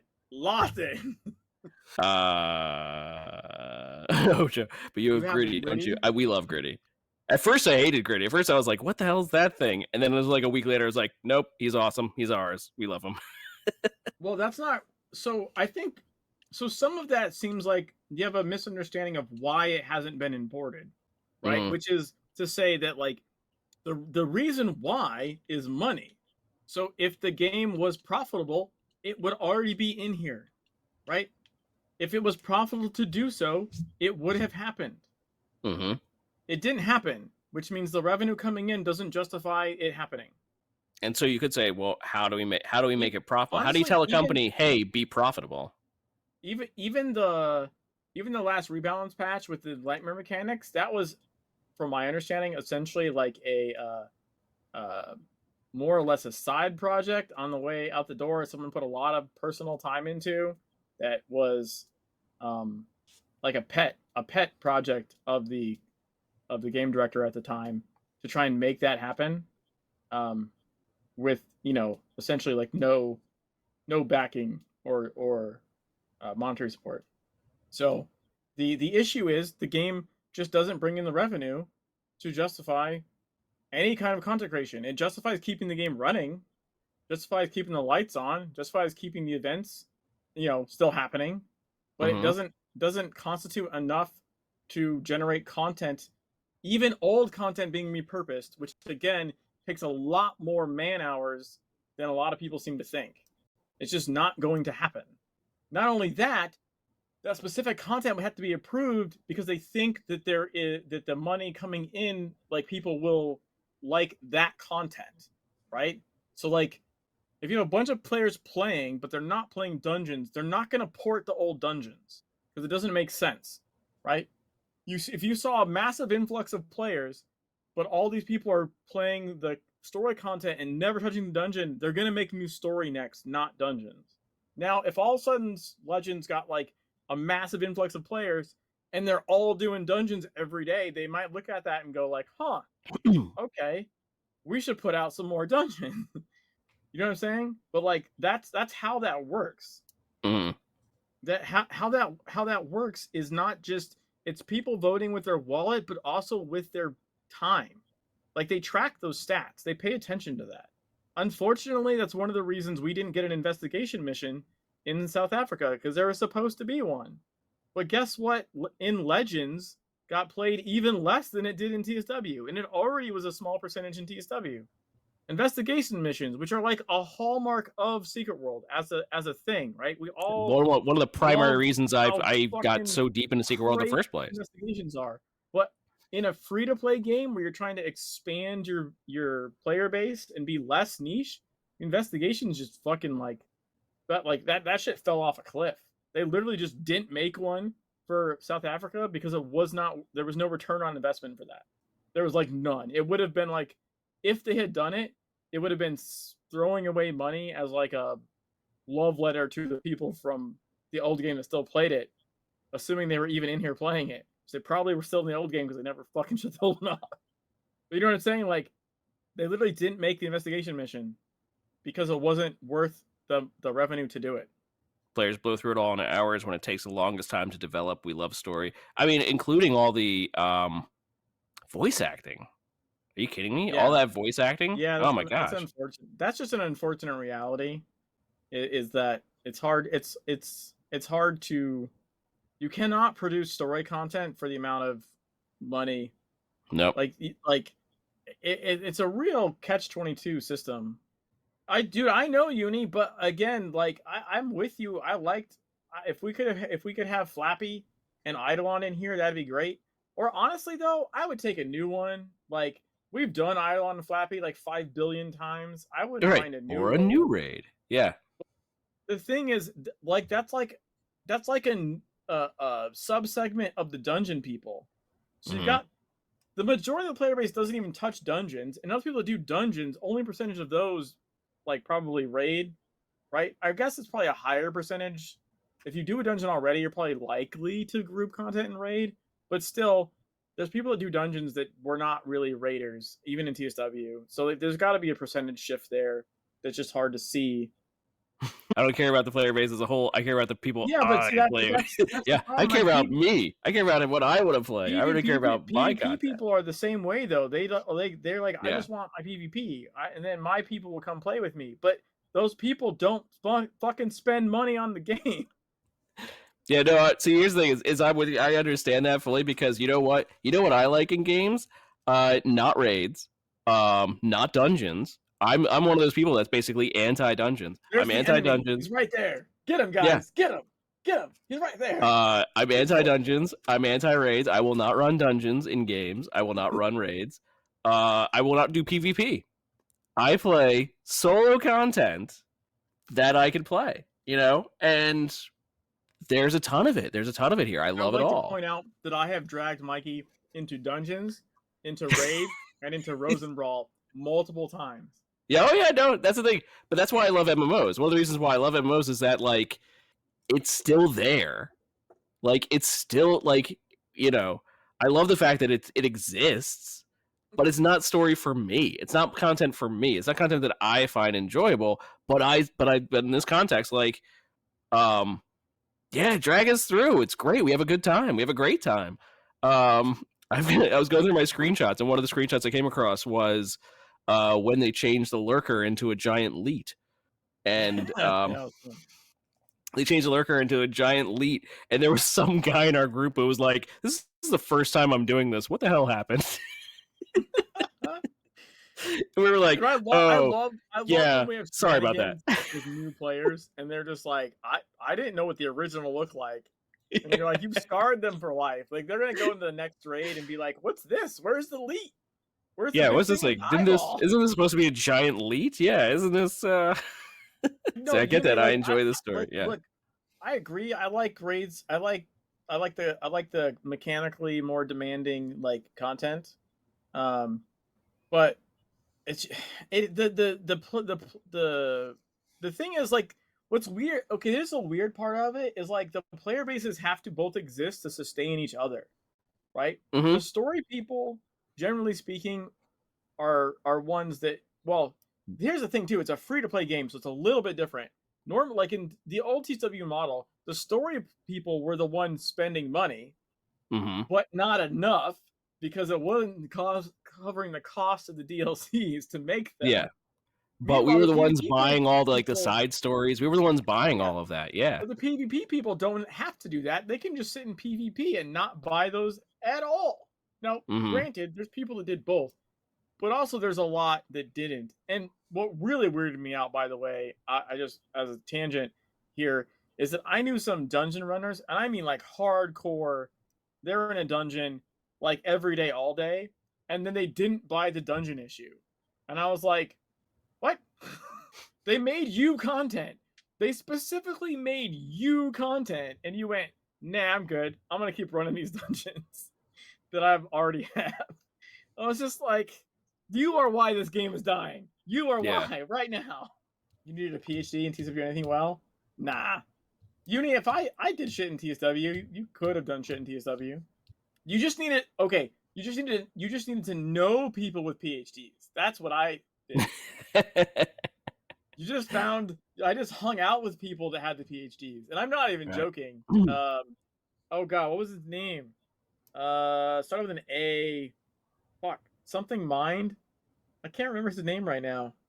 Anyways, he wrote like, much like Molov, he wrote like engines to, like, figure out the like most efficient, like, weapon and talisman passive setups, like something that would go through like 1,000 revolutions to figure out, like, what's most effective. The theory craft, like, simulator kind of thing. But, like, he literally had, like, he was in, like, university. He was literally, like, working on his PhD. Like, I'm not even joking. Like there was multiple people like that in and around, like, Lag Spike. There was multiple people that were, because Secret World was so niche. It was so niche. It was basically, it was bringing in people who, it was the investigation missions, maybe, probably, that were like, I was saying, they saw those investigation missions. They were like, oh, I love a good puzzle. They're bringing in. I didn't know that shit. I just hung around the people that knew that shit and was like, oh, okay, cool. And a lot of it does make sense once you're, like, in it, but, like, it's such a TSW had such a learning barrier, 1,000%. Oh yeah, they even tried to make it easier one time, and they got yelled at. So like, but it was one of those things that once you see someone show you something, and then you see how that works, and then you tweak it for like your playstyle a little bit, like stuff starts to make sense. Like you do eventually get there. But yeah, especially in the beginning. I mean, I think that's even how I got into streaming, was watching Katarina 1. Was like I would watch his streams, and he'd be like, "Oh, this is how you like do DPS and animation cancel." And I was like, "Ooh, what's animation cancel? Let me try and do that." Like, you know what I mean? Like, I was like, TSW was my first MMO. I had no fucking idea what I was doing at all, like zero, and also no frame of reference. It's not like I had played like everything was a brand new concept to me. Like my previous game was like Assassin's Creed or something. Like, oh, didn't you say you played DCUO? I played DCUO, but I didn't play it. You're gonna get logged out. I didn't play it like an MMO though. I played it like a single player game. Like I literally would use the cosmetic thing. I'd make my character look a certain way. Like I'd pick the abilities, play through. Up to level 35 was basically the story. It was all like scripted. I'd hit the end of that, and I'd just make a new character. Like I would just like oh, now I'm gonna make one that is like a Green Arrow kind of character. I'm gonna get the bow, and I'm gonna play through the story from that perspective. I'm like, yeah, that's all I did. I did not play like an MMO at all. I had no understanding of, like, I never even hit the DPS healer tank trifecta like thing at all. Like I had no. I mean, but superhero games basically like that's sort of the way they want you to play them. Like, like create your own superhero. You know, to be fair, that's just because I have goldfish memory. I used to repair my gear all the time. I just fucking straight up forgot how fucking weird that shit was to do. Also, Uni, thank you for reminding me. I just clicked on the thing and it said that I had gear to repair. No, but in TSW, you had to go to the vendor. I totally forgot you did it at a vendor. Mm-hmm. Like I just straight up, my brain was like, I don't need that info anymore, which is true. I don't. It was like, yeet. Also, that's so dumb. Why would you have to go to a vendor to repair your gear? That's just because every other game does it that way. I didn't play any of those games. Again, why does it make sense to me? Yeah, they looked at other games and went, well, this is what people do in other games. We want them to at least be familiar with it, so they copied a lot of other stuff, and one of them was vendors repair gear. You know what's sad, Bomber? I think well, at least on Jimmy, I would have had the Reconstructor. I don't know if I had it on my alt. I was on an alt when that happened, I think. So I don't remember if I had a Reconstructor on the alt. Taking their blades to blacksmiths. Yeah, it doesn't make a lot of sense to walk up to the Venice person who has like, selling you drinks and be like, yo, repair my talisman. The only game I know that basically got rid of that completely, where they had that sort of thing, was Guild Wars 2. Guild Wars 2 turned around and changed it. They were like, yeah, we're getting rid of that mechanic. Instead, you can just go to you go to these anvils that we have throughout the game, and you'll actually get a buff instead. You'll get like an armor buff instead of instead of needing to constantly repair your armor. Instead, you can get a 48-hour armor buff. They're clearly just Red Bull, Mountain Dew, and like green tea. They're not magic potions. They're just Red Bull, Mountain Dew, and green tea. That's all those things are. Everything is Mountain Dew to me. Everything is Mountain Dew. I mean, it's Code Red. That it's not. Prove that it's not. You know what's funny? I just popped in my head too. Is like, even though like we don't really have you don't eat tacos for the pen buff like you did in TSW. Right. I still have a clip somewhere of in Legends playing through like the start of the game when you make your new character and you're like doing the subway sequence in the very beginning, and Alex eats a taco before the fight. And I was like, motherfucker, he's eating a taco right now. What the hell? Like, he straight up eats a taco. And I think it's random because I've started many a new character, and I've only seen that happen maybe twice. Once I got a clip, I might have seen it one other time, but it is not consistent. I tell you that. It is not consistent at all. The NPC just pulls a taco out of their pocket. Starts eating. I have a clip. If you go look at the clip shut up. on my Twitch channel that have a clip of him eating the taco, like right before the gate's gonna come up and you run down like fight the filth. Like he's like they're doing their talking line and he's just he reaches down and goes and like he. That's fantastic. Yeah, I don't know. I never fucking understood shit in TSW for like the longest goddamn time. At like an egregious amount of time. I did not understand that talismans with lots of HP wasn't the same as just being strong. I thought HP equaled if I have a giant HP bar, I must be super buff. Not how that works. I mean, I made it to Transylvania like that. Fucking most people quit out of TSW like in Blue Mountain at the Cobb. Somehow I was in besieged farmland with pistol blood with like fucking 15k health or some shit, running around spamming heals on myself while I took 5 straight minutes to kill one vampire because my DPS was like 0. But I could do the heals pistol blood, the heals just enough to keep me alive because I had so much health from the tank stats to shoot the vampire for fucking eternity. You're like, man, this game is hard. Like, yeah, I would line of sight. I'm like using trees and rocks and running around looping shit. Like I made the game so goddamn hard. Any other normal sane person would have been, this is dumb and quit. Which was honestly was TSW's problem. Yeah, and a lot of people did. TSW's problem were like, oh, I don't understand how this works. I'm getting like everything's just annihilating me. I'm by it, and people just leave. Whereas I'm just stupid. Like, nope, I'm gonna get there somehow. And I don't even remember when it clicked, or maybe I looked something up online, like a forum or something, and I was like, oh, that's how that works. Okay. Let me get some DPS talismans, and then all of a sudden I'm just like annihilating things. I'm like, oh, okay, this is way better. This makes a lot more sense now. That's funny. You got hard carried.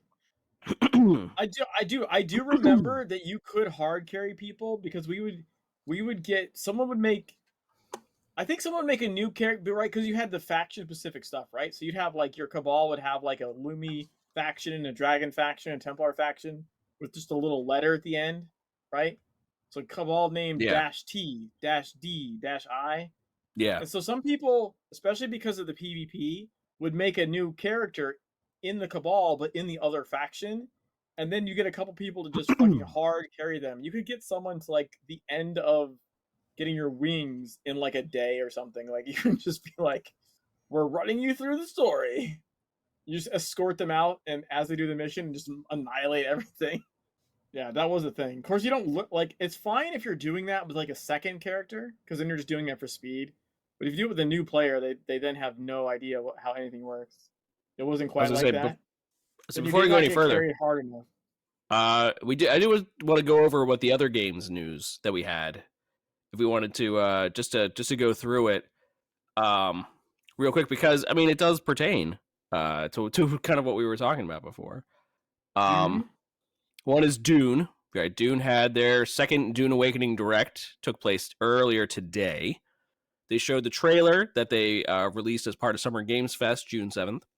Showed the trailer again and explained a lot more about how the MMO aspect works. And that's why I was saying that, like, he said there's going to be a mega server infrastructure. So you're going to have like servers. You're going to have to be able to sign up onto a server, but it's going to be part of a server infrastructure as part of a mega server. He didn't say the term mega server, but that's sort of colloquially what it's known as. Like, you know, ESO has a mega server, Guild Wars 2 has a mega server. Yeah, and when you log into like a thing, there's like when you log into an area, or when you go into a zone, they said that zone's going to have like maybe a top population of like 40, but depending upon how many people are going to be in there, it's going to spawn different dimensions. It's going to be like, you know, you have 3 or 4 copies of the same zone, and then you can always switch back and forth to which one your friends are in, and et cetera, et cetera. It's a mega server with separate servers and dimensions, but everyone can still play with each other. You just have to find each other, but you can play with each other. Huge capacity play fields. They said something like the Deep Desert is going to have something almost like 400 players simultaneously.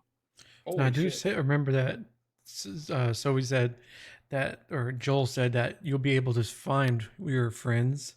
It'll tell you where they're at and what instance they are in. Yeah, and then you can go to that same instance, so Yeah. you know you don't have to be in different ones, and it'll probably try to set you up that way anyway. Like it'll be Yeah. like, oh, your friend is already in this one, we're gonna put you in this one, you know. And then then he was just casually like, oh, and then we're gonna have an overland map, an overland map. So you could leave a zone, and they basically said that it's going to be like traveling in between, like getting your ornithopter instead of just flying to a place. Instead, they're like, no, you're going to go into this overland map, and then sort of control the ornithopter to go to the overland, like go over the overland to the other zone, and then it will zoom you into that zone. And I was saying that's exactly like Shroud of the Avatar is. Like, you know, you have an area, you go into like a town, you leave the town, you suddenly go onto like the big world map, and then you just walk along the world map until you get to the next town, and then it zooms you into that town, into that zone. And part of the benefit was for Shroud, and I guess the same benefit here, is that they can just add as many zones as they want. They can be like, oh, instead of, you know, connecting all these zones together, they can just be like, that zone's here, this zone is over here, this area is over here, and just put down any zones they feel like. So it's just continually upgradable. They can just keep dropping them down, which is okay. It's all right. It's all right. I just sort of like, wow, like an overland map. What? Okay, all right. But yeah, very customizable to basically add in new areas. They just literally just drop it in there. The storyline of the game, they near the end, they showed character creation, and right, a lot of the hairstyles looked very familiar. But part of that is part of the storyline of the game. They said is going to be a Dune without Paul Atreides, without Muad'Dib, without him. The whole point is that he was never born. It is a separate timeline from the Dune books, from the Dune movies. It's going to be a completely separate timeline. And they sort of hinted at that before this Dune Direct when the question came up of like, well, how does nuclear explosions work? You know, in the books, they're like, when a laser gun hits a shield, it produces a nuclear explosion. So how is that going to work? And they're like, it's not. They're like, it wasn't fun, so we're not going to do it. Same thing with like sand walking. They're like, we tried it, it was not fun. That's not going to be in there either. They're like going to be like, the laser guns that they have are going to be, you can't even point them at a shield. Like, you try pointing at a shield and it just won't do it, you know, sort of thing. And it's like, but they decided to do that as sort of like a safety thing, which is then different from the books themselves. So they were kind of hinting that they were going to go to an alternate timeline before, and they just sort of it's going to be an alternate timeline. Paul is never born. Paul's mother decided basically to have a girl, as she was basically instructed by the Bene Gesserit. Choose a girl instead. Instead, Jessica is then trained further in military arts. She finds basically the betrayer of whatever house they're a part of. I forget the name right now, but they find the betrayer earlier. Atreides, House Atreides. They find the betrayer earlier. House Atreides is able to defend themselves, and so instead of being annihilated, Atreides is there. The Harkonnens are there. That, you know, the Sardaukar are there. Everyone's there. Everyone is their own faction, and they're all there, and everyone is doing their thing. So that's how I explained it. Basically, it's going to be a completely separate timeline, but it still has a story to it. There is still a story to follow through, and that story is basically, what the heck happened to the Fremen? The Fremen do not exist. They were annihilated, or so they're leading us to believe. So that's basically the story. So, I mean, it looks good. I liked the Dune Direct. I watched it. I wasn't checking out new DLCs. What if you are the missing Fremen? Well, then you maybe know where you are. You would hopefully know where you are. Oftentimes don't know where I am, so I could still be missing. They call you sleepers to our faces. So all we know is that our good neighborhood Scrivenomancer has written some very trippy shit for when you are imbibing the spice. So looking forward to it. To it. It sounds like good times. Conan Exiles had an update, and this I said this kind of circles back, is that they're putting so much of their eggs into Dune right now that they've even scaled back on Conan Exiles. Conan Exiles just recently got a new update that basically allows your followers to not die. They now go into a state of what they're calling, I don't know who created this name, the downed but not out state, the DBNO state. Okay. It's a mouthful. Such that basically when one of your followers drops, they don't die immediately. Instead, you can basically go over and resurrect them. You bring them back, and then but they have to. Pretty common in like combat games. Yeah. Right, where like your friend gets downed and you can go pick them up. But also in Conan Exiles, the followers are very collectible. Like, there are certain different levels that you can get of thralls of your followers, and so losing one that you've put so much effort into, they were like, that sucks. Maybe they saw like a lot of mods that were like, followers stay alive forever sort of mods, and they were like, we could do something about that.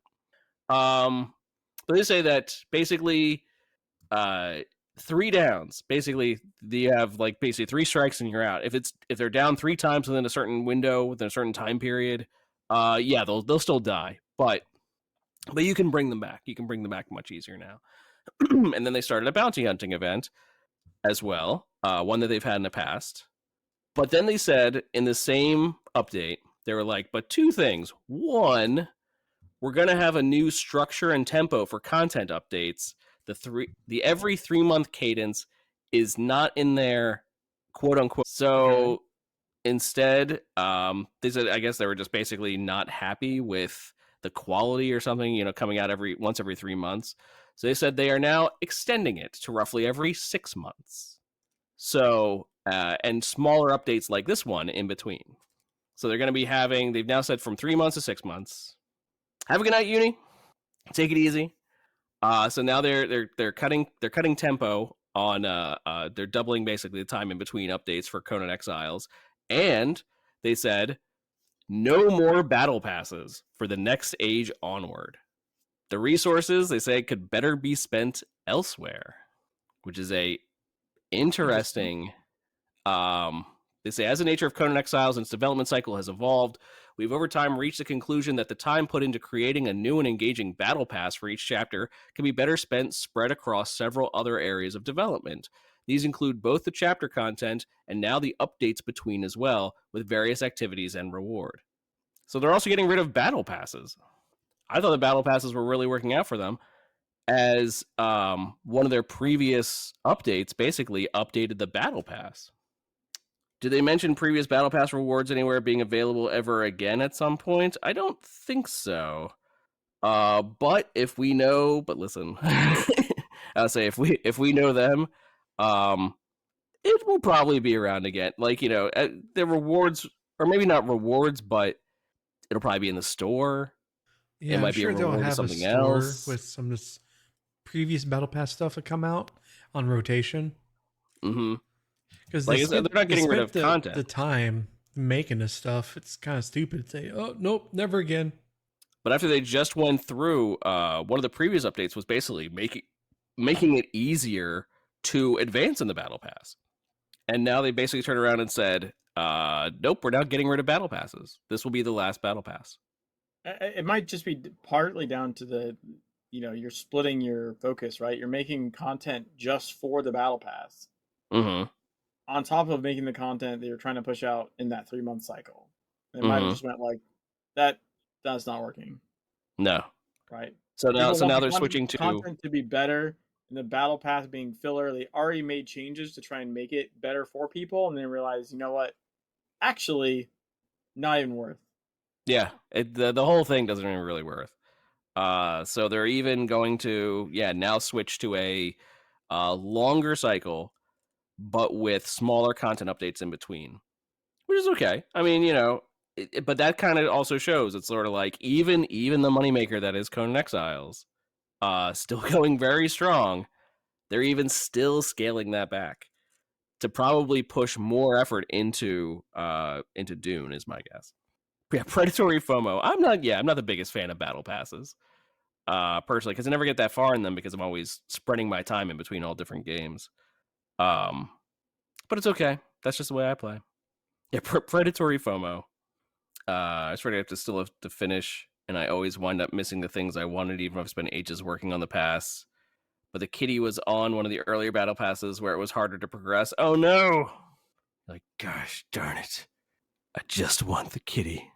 You know, I will say, like, it's not that I'm immune to that, but I also, like, as soon as I don't get something of it, I'm just like, yeah, whatever. You know, I don't know if that makes sense. Yeah. Like, in the moment, while that pass is active and I see the shiny, I might be like, ooh. But then if for whatever reason I don't get the thing, like, I don't have the after negative. That doesn't really work on me. But I think just like anyone else, I'm susceptible to seeing something shiny and wanting to work towards it. Like that part. Of works. course, that's part of the whole part of the reason why we do it. Busy or whatever, and then I'm like, oh, I don't have the time. It's like, whatever. Like, whenever I see one, I usually like look at it and I go, okay, what on this do I want, and how willing am I to work for it, basically. And there's something that's like, oh, it's all the way up at the top, and it's like, I'm not willing to put in that much effort. You know, I've got other games to play. This game would have to be like the only game I play. I think of it like that. I'll just look at something and be like, oh, that's neat looking, or that's cool looking, or right. But then, like, if I'm gonna play, I'm gonna play anyways. Right, and that's the thing anyways, then I'm not. Then it, like, I would say maybe the exception is like the New World Bunny Head, right? I was like, ooh, Bunny Head, I can get a Bunny Head, right? I'm gonna farm the fuck out of this. Yeah. But that was a singular goal, right? Mm-hmm. And I like looked at how to do it, and it was, you know, basically just go kill a bunch of bunnies, right? And there's farmable spots. And I was like, okay, well that's easy. Like, yeah, farming, I'm your guy. I'm a farmer. I can sit there rabbits, and I will pick that farm corn all day. Yeah. I was gonna say, so Jimmy's the one that did for hours on end just farming corn for no reason. There was no reason for that. I actively kept pausing the side mission so it would reset and let me farm more corn. I literally, in that 2-hour span, completed one side mission that would normally take you like a minute and a half. It was just to do it. Yeah. It was just to do it. Just to do it. Just to be like, you know what I did? I farmed corn. I'll just fucking do it. But like, for 8 hours. Like I was like Overwatch 2, right? Like its system, like at the end, I was like, oh man, that's a cool skin. And I was playing, and I was like, I don't have time for this shit. I was like, I just haven't screwed it back up. I've totally missed a bunch of stuff that would have been neat to have. And was I more in the mood to play it, I would have gotten it. But yeah, you're not the only one. I haven't for the past 2 seasons. I haven't booted up Overwatch in like months. I actually did like log in and do a couple of games like a week and a half ago or something like that. Just I was like, you know what, I haven't checked it out a bit. And I realized my mouse sensitivity was way off. Like, well, I had noticed it in Secret World, but it's not as noticeable because like it's not an FPS game. Right. But I did notice that like clicking stuff or moving inventory was like being weird. My DPI was way too high. I got an Overwatch and I was like, whoa. Like, yeah, my aim was like a fucking crack addict. You actually hit like that one button on the mouse that's like change DPI on the fly, and you're like, why would anyone want that? Why is that button there? Jacked it up to like 3,000 DPI or something. Yeah, I always wonder. I always see that button. I'm like, why would I ever need that button? I'm just gonna set it to the DPI I want. I can actually tell you why. And it's related to the treadmill streams I just finished. So when I did the treadmill stream, I moved my computer physically over to the treadmill and hooked up to the TV. The TV is running a much lower, even though it's a big screen, it's running a much lower resolution than my big widescreen monitor. My big widescreen monitor is like 24 something by something, like it's huge. and over there it's like 1920 1080. Over here, the higher DPI, I can move the mouse from one end of the screen to the other in a smooth motion. Over there, on the smaller resolution, it's like blah, blah, blah, blah, blah, blah. Yeah. Oh no, I'm not saying why you need a DPI changes at all. I can push the button over here, and then I take the mouse over there, and I push the button, and now it's the other DPI over there. Okay. All right. That's a reason. I'll take it. I found a use case for it. Is all I'm saying. I was saying that's a yeah. If you're constantly switching between different monitors of differing resolutions. Okay. Yeah, because generally speaking, you want the DPI to be like, at least for me, I want to be able to move my mouse from one side to the other without having to like remove the mouse. Right? You don't want to move your mouse from left to middle and then have to like readjust the move from middle to right. That feels awkward. I want a sweeping motion. But when your screen sizes are massively different, that sweeping motion requires different sensitivity. Yeah. For me, at least. I was gonna say that would indeed be a use case. That would indeed work. I got in the game and was like, "What the shit is this?" But yeah, I don't know. Like I think they probably realized that the battle pass is just, especially after their last update to it, right? Like they're trying to fix something that then is basically like a time sink for not the return, and they'd rather just put out more quality content. They're like, we just want to put out. Smart decision. It's a smart decision, honestly. Yeah. I think the only games that I've gotten through the battle passes have been. I do play Division 2. I do like Division 2. It's one of the games I play, and I've hit the battle pass, like top 100 of the battle pass twice now.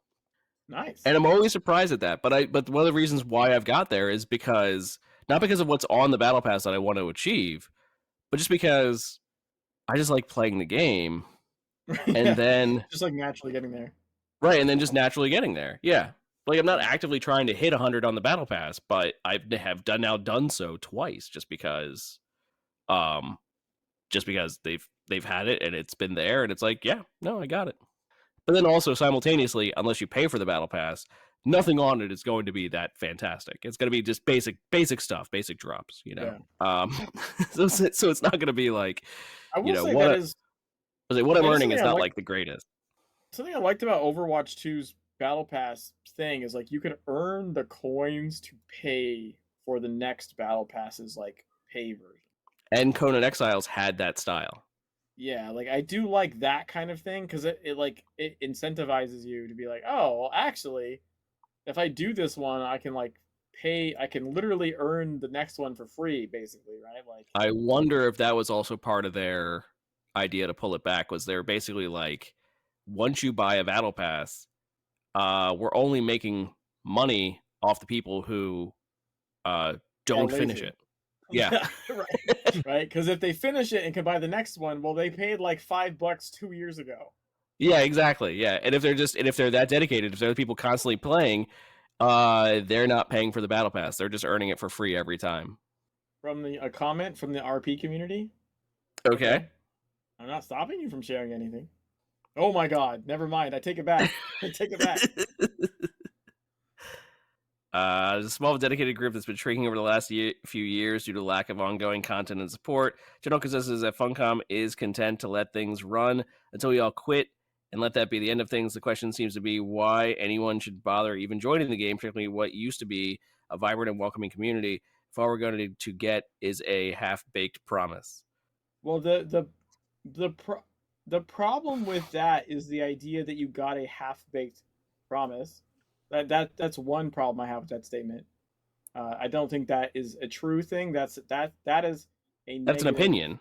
Yeah, like opinion / assumption, but I don't agree with that statement. But that said, the reason that you join is because you enjoy the game and the community. The reason I'm still playing, I'm not sink a fuck ton of hours into playing this game. Like just normally, and then just doing ridiculous challenges because I enjoy it. I am not reliant on Funcom to do anything other than keep the lights on.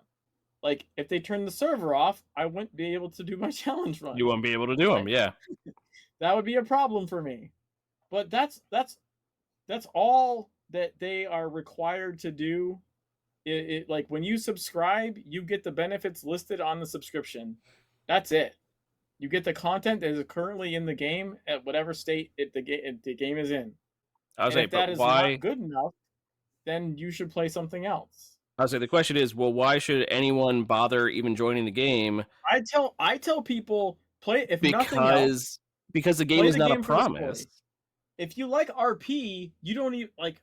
In my opinion, if you really like to RP, it's a great setting for it, and you don't actually need new content for the RP part of it.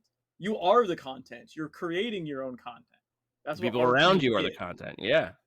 It's the setting. So if the setting's on, in my opinion, you're good. Now, not everyone may share that opinion, and that's fine. I'm just saying that's my view on that particular thing. But the game also has a lot of content. You could, to go through the entire game, do all the side missions, do all the main missions, do all the whatever, to go, and I'm not even talking about going all the way up to, to your level, Jimmy, and going all the way up to like, E17. 100% the game, it's like 100+ hours, and it's free. It's a free game. You don't have to sub to do that. Hey, Star Anvil. Hey, Star Anvil. I tell people all the time. Like, if nothing else, play it like a single player game. Go play it like a single player game. That's the way I played it. It's fucking free. Download it, play it, and then be done with it. At least you will have visited the world. You're aware of the world. If they put out something new, maybe it'll pique your interest. Like, all I would tell people, like, I'm never telling anyone come play this game in dungeon and raid every day. I'm not saying that. I'm saying it's the best writing I've ever experienced in a video game. It's fucking free. All the writing, the amazing writing is free. Come play it like a single player, like. It's game. A great experience. It's a great experience. If you find a niche you like, if you love the raid, or if you love the RP, or if you love, whatever you love about it and you want to stay, great.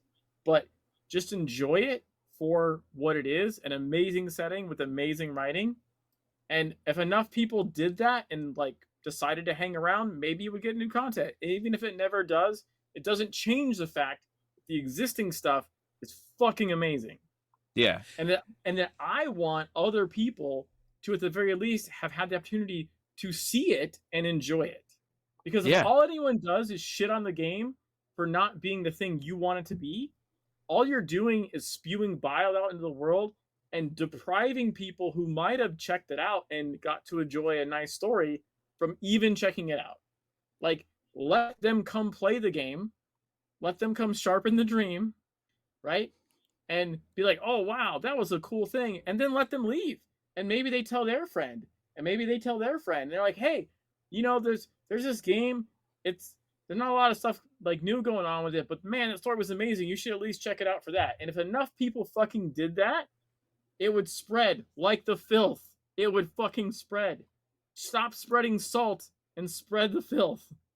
Like the investigation missions, like the investigation missions.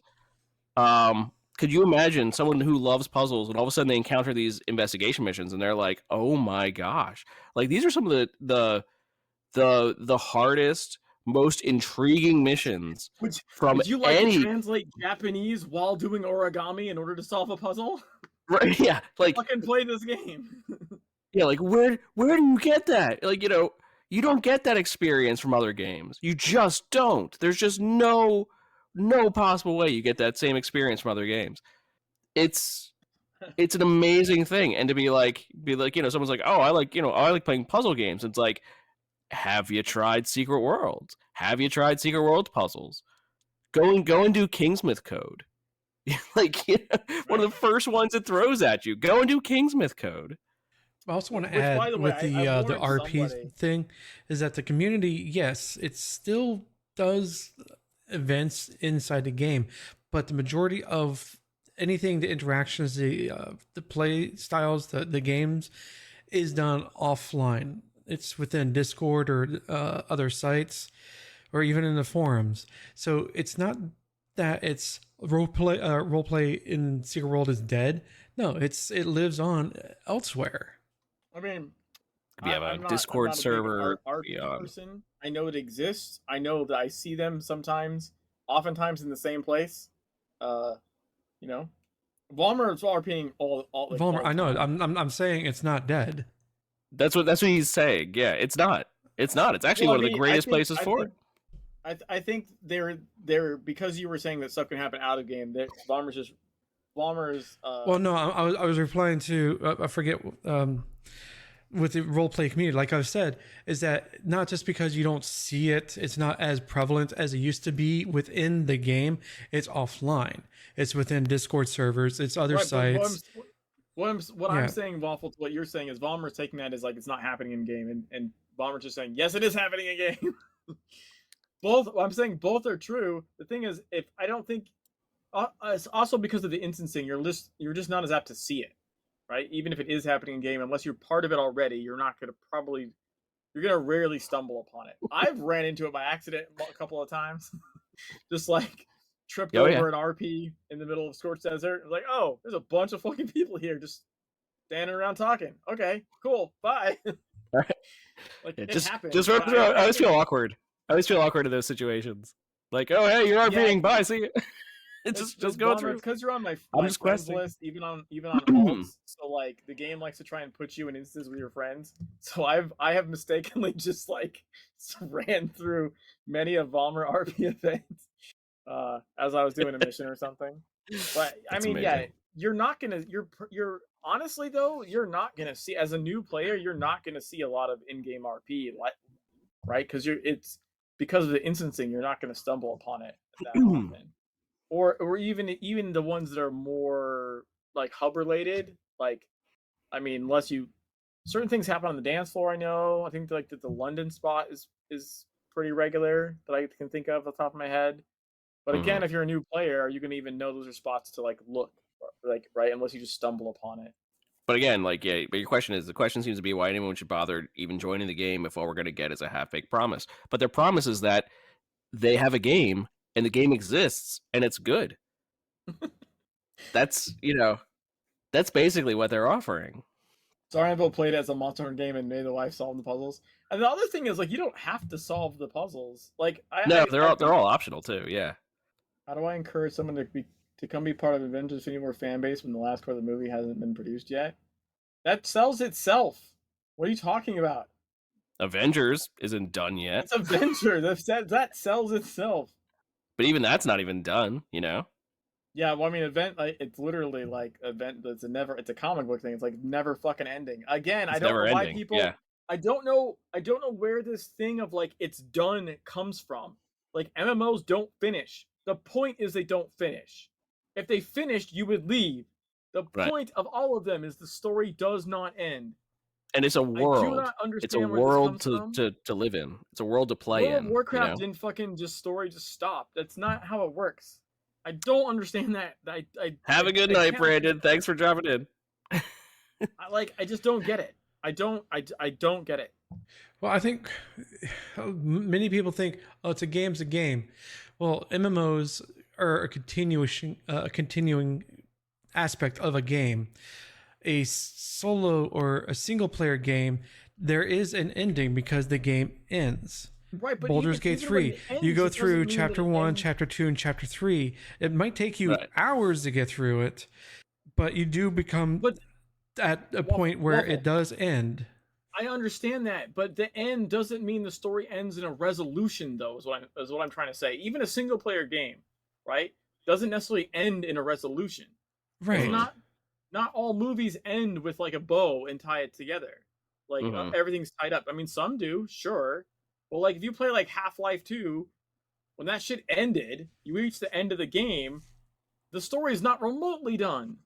What's with G-Man? Why am I in the briefcase? Where are we going in this subway car? Like, the game ends. There's no Half-Life 3. We have not gotten Half-Life 3 in, 20 years or some shit? How old is Half-Life 2? Like, the game ended. Credits rolled, but the story was not remotely done. I think what a lot of people are getting hung up on is the semantics of what a personal feeling of what an ending is inside of a game. Yeah. Mm-hmm.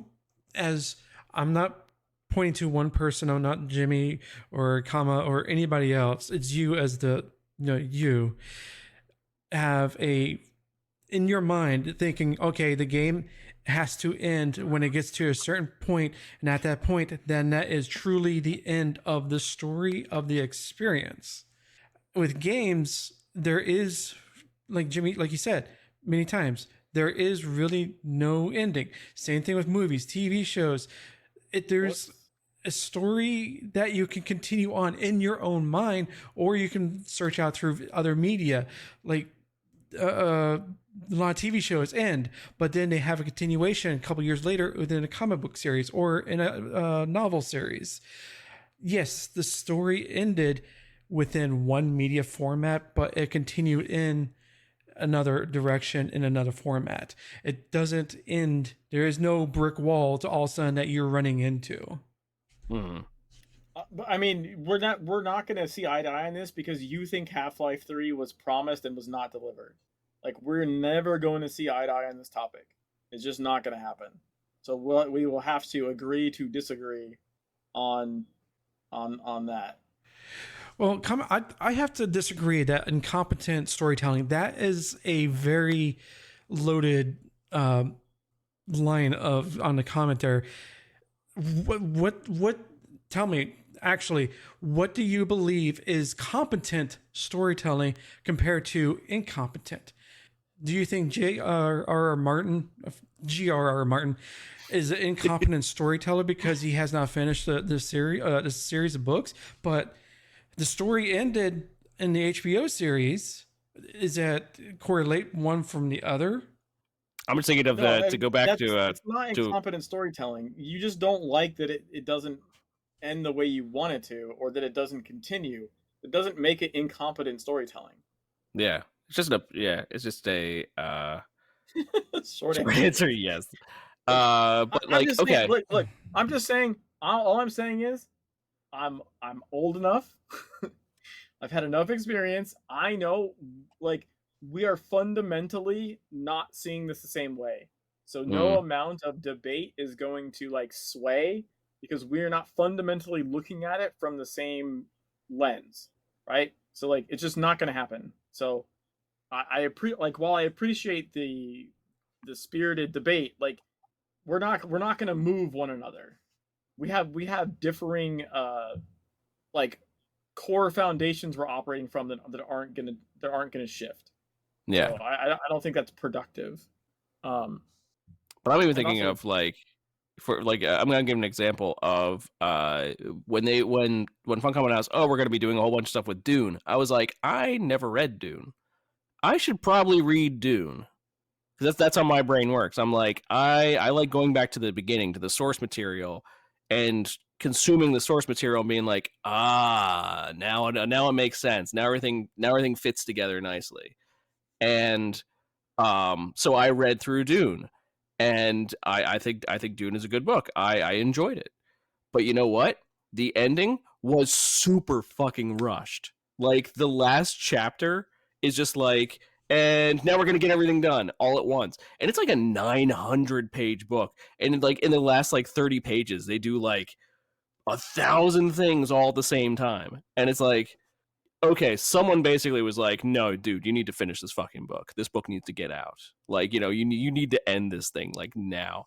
Does that make Frank Herbert an incompetent writer?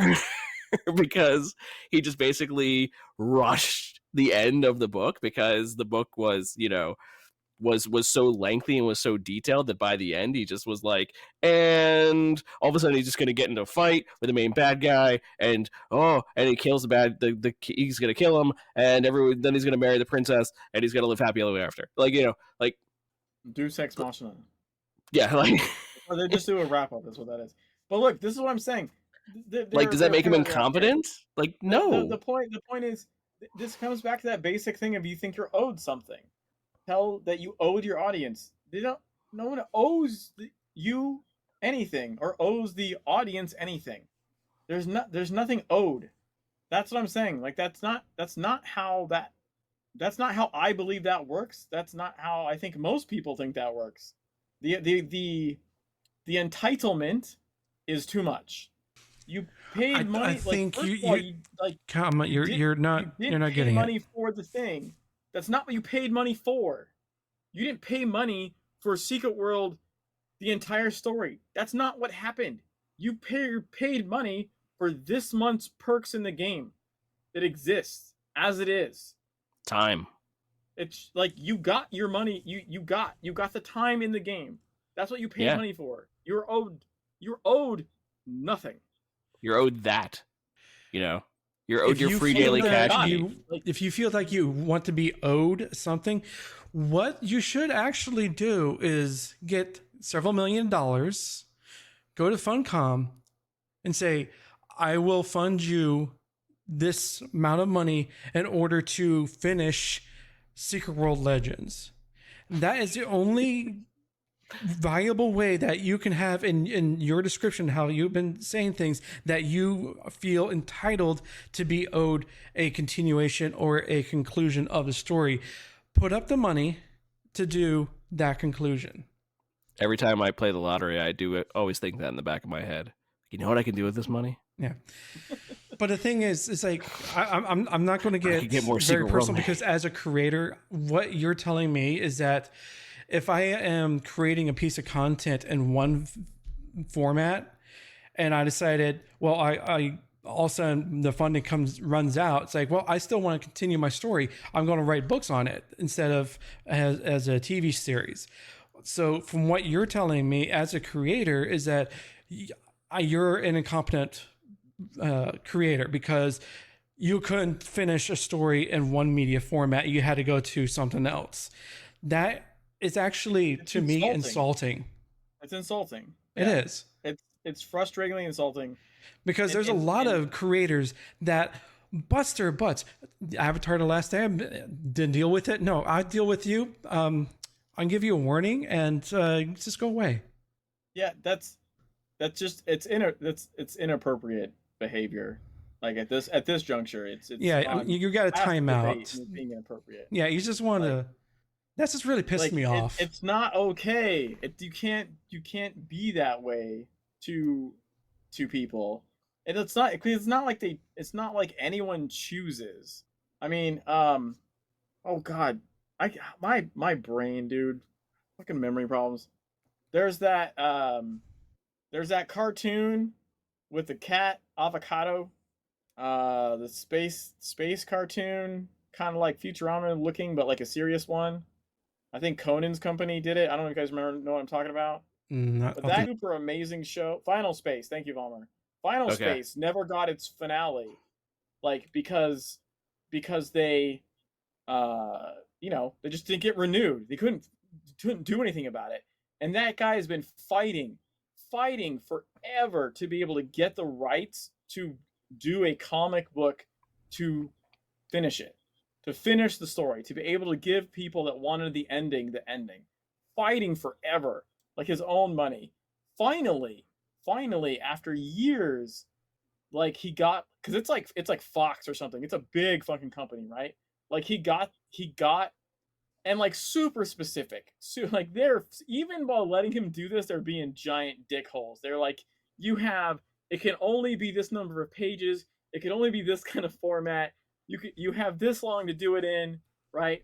It can only be like this. You can only sell it this way, right? Like all these crazy stipulations, but he found a way to get them to agree to let him finish his own story, because they own rights, right? You can't just make it himself. They purchased publishing rights and whatever when he got the show funded. So like all this shit, all this personal heartache, and that dude's doing everything to get the ending to his fans, the loving story, the ending to those people. And what you're saying is you're an incompetent storyteller. Get fucked. Yeah. Like that's bullshit. Yeah, that's just pissed me off. Bullshit. I'm like, I can see we're like good discussion going back and forth. Like, okay, see how from our end. We can see it from your end, but your entitlement to that, you think you're owed something? No, I'm sorry. If you go up to any artist or any content creator, anybody that creates anything, and you say, I gave you money, you owe me something, piss off. Yeah, it's just not, it's ridiculous. Yeah, I don't get pissed off, but it's like, take an hour, sit in a corner, figure out what you want to come back with next time or next episode. And if it's the same old crap, I'm just going to ban you. I don't think I've ever seen Waffle mad. No, that pissed me off. No, for good reason. For good reason. Yeah. I'm just saying. That's something new and different. But Jimmy was totally right. It's not even like we have different opinions on this. It's just that we are coming at this from we have different life different ways that we view life itself, you know? Well, yeah, we're not going to agree on this, but I it's an opinion. I think it's a bad one. I don't think you should hold that opinion. There's many reasons not to, but I don't feel like getting in a debate about it because it's not something that you can. Those type of foundational differences are not easily overcome. You're not going to do it on a podcast like via text and talking. It's not going to happen. So like, there's no point in like taking that further. Yeah. Be like, yeah, you're not going to necessarily sway us, and we're not going to sway you. You know, I was saying like, well, what product do we have? The game exists, and it's here, and it's playable, and it's good. That should be enough. That should be more than enough. It's free. It's fucking free. Yeah. Yeah. And there's so much, like Jimmy, you said it, there's hundreds of hours of available content. If you have never played a game, you're going to spend plenty of time playing it, and you're going to have a good experience with it. And it's like, if you had a bad experience, oh, okay, so what? You just had a bad experience with it. Move on to another game. It's called life. Think about if we were still in TSW right now. Think about if we were still in TSW right now. You would have to buy the game to play the existing story that was not getting updates, right? Mm-hmm. Here you play it for free. In fact, if it was the original model, Secret World's original model was a subscription model, right? And you'd still be subbed. People still sub to games that don't get new content. You're subbing to play the existing game. You literally, many games you sub to get access to the game in its state. That does not guarantee you new content. It just gives you the ability to play that content, right? Gives you time. A norm. Yeah. Yeah. So like, I would say this when people buy the best free story you can get. Fucking enjoy it. I always say, like, when it comes to video games, it's like you see video games go on sale and they start at a price of like what, like, it used to be $60. Now it's like a little, you know, 70, 80 bucks. 70, 80, right. Zero DLC pre-purchase. Right, yeah. But it starts at that price, right? But what is that price for? If in, say, 3 months the game is suddenly $40. Yeah. Or in a year at like a Christmas sale, it's down to half price. Or it's down to, you know, even lower. And then 2 years later, it's down to whatever. What are you paying for? Because the experience itself in the game usually doesn't change. Because we're usually talking about like AAA, like single players, right? So what do you end up, what are you paying that difference? What are you paying that 50% difference? What are you paying that 60% difference for? Playing it first. It's basically the time. You're paying for that time of playing it first, of playing it when it's still in the public consciousness, of playing it when it's basically the brand new thing and everyone's talking about it. You're paying for that premium to be a part of that conversation when it comes out, right? Like, that's basically what you're paying for. Otherwise, the story is still going to be there. The story is not going to change. If you play it 2 years from now, 3 years from now, the story's not going to change. The experience could slightly change because you're not part of that conversation, but it's like you're still getting the same thing. It's just I used to give what's her face crap for on Beyond the Veil was they'd be like, well, where's the new content for the new players? And I was like, yo, they have to get through all the old content to us. It's new to them. They've got they got hundreds of hours. What are you talking about? We don't need new content for new players. Yeah, the new players have all the content in the world to get. They've got the 100 hours of content, right? That is their content. Like, what are you talking about? They're fine. The brand new player coming to Secret World does not give a flying shit about the next chapter because they need to get through the first 100 hours of the game.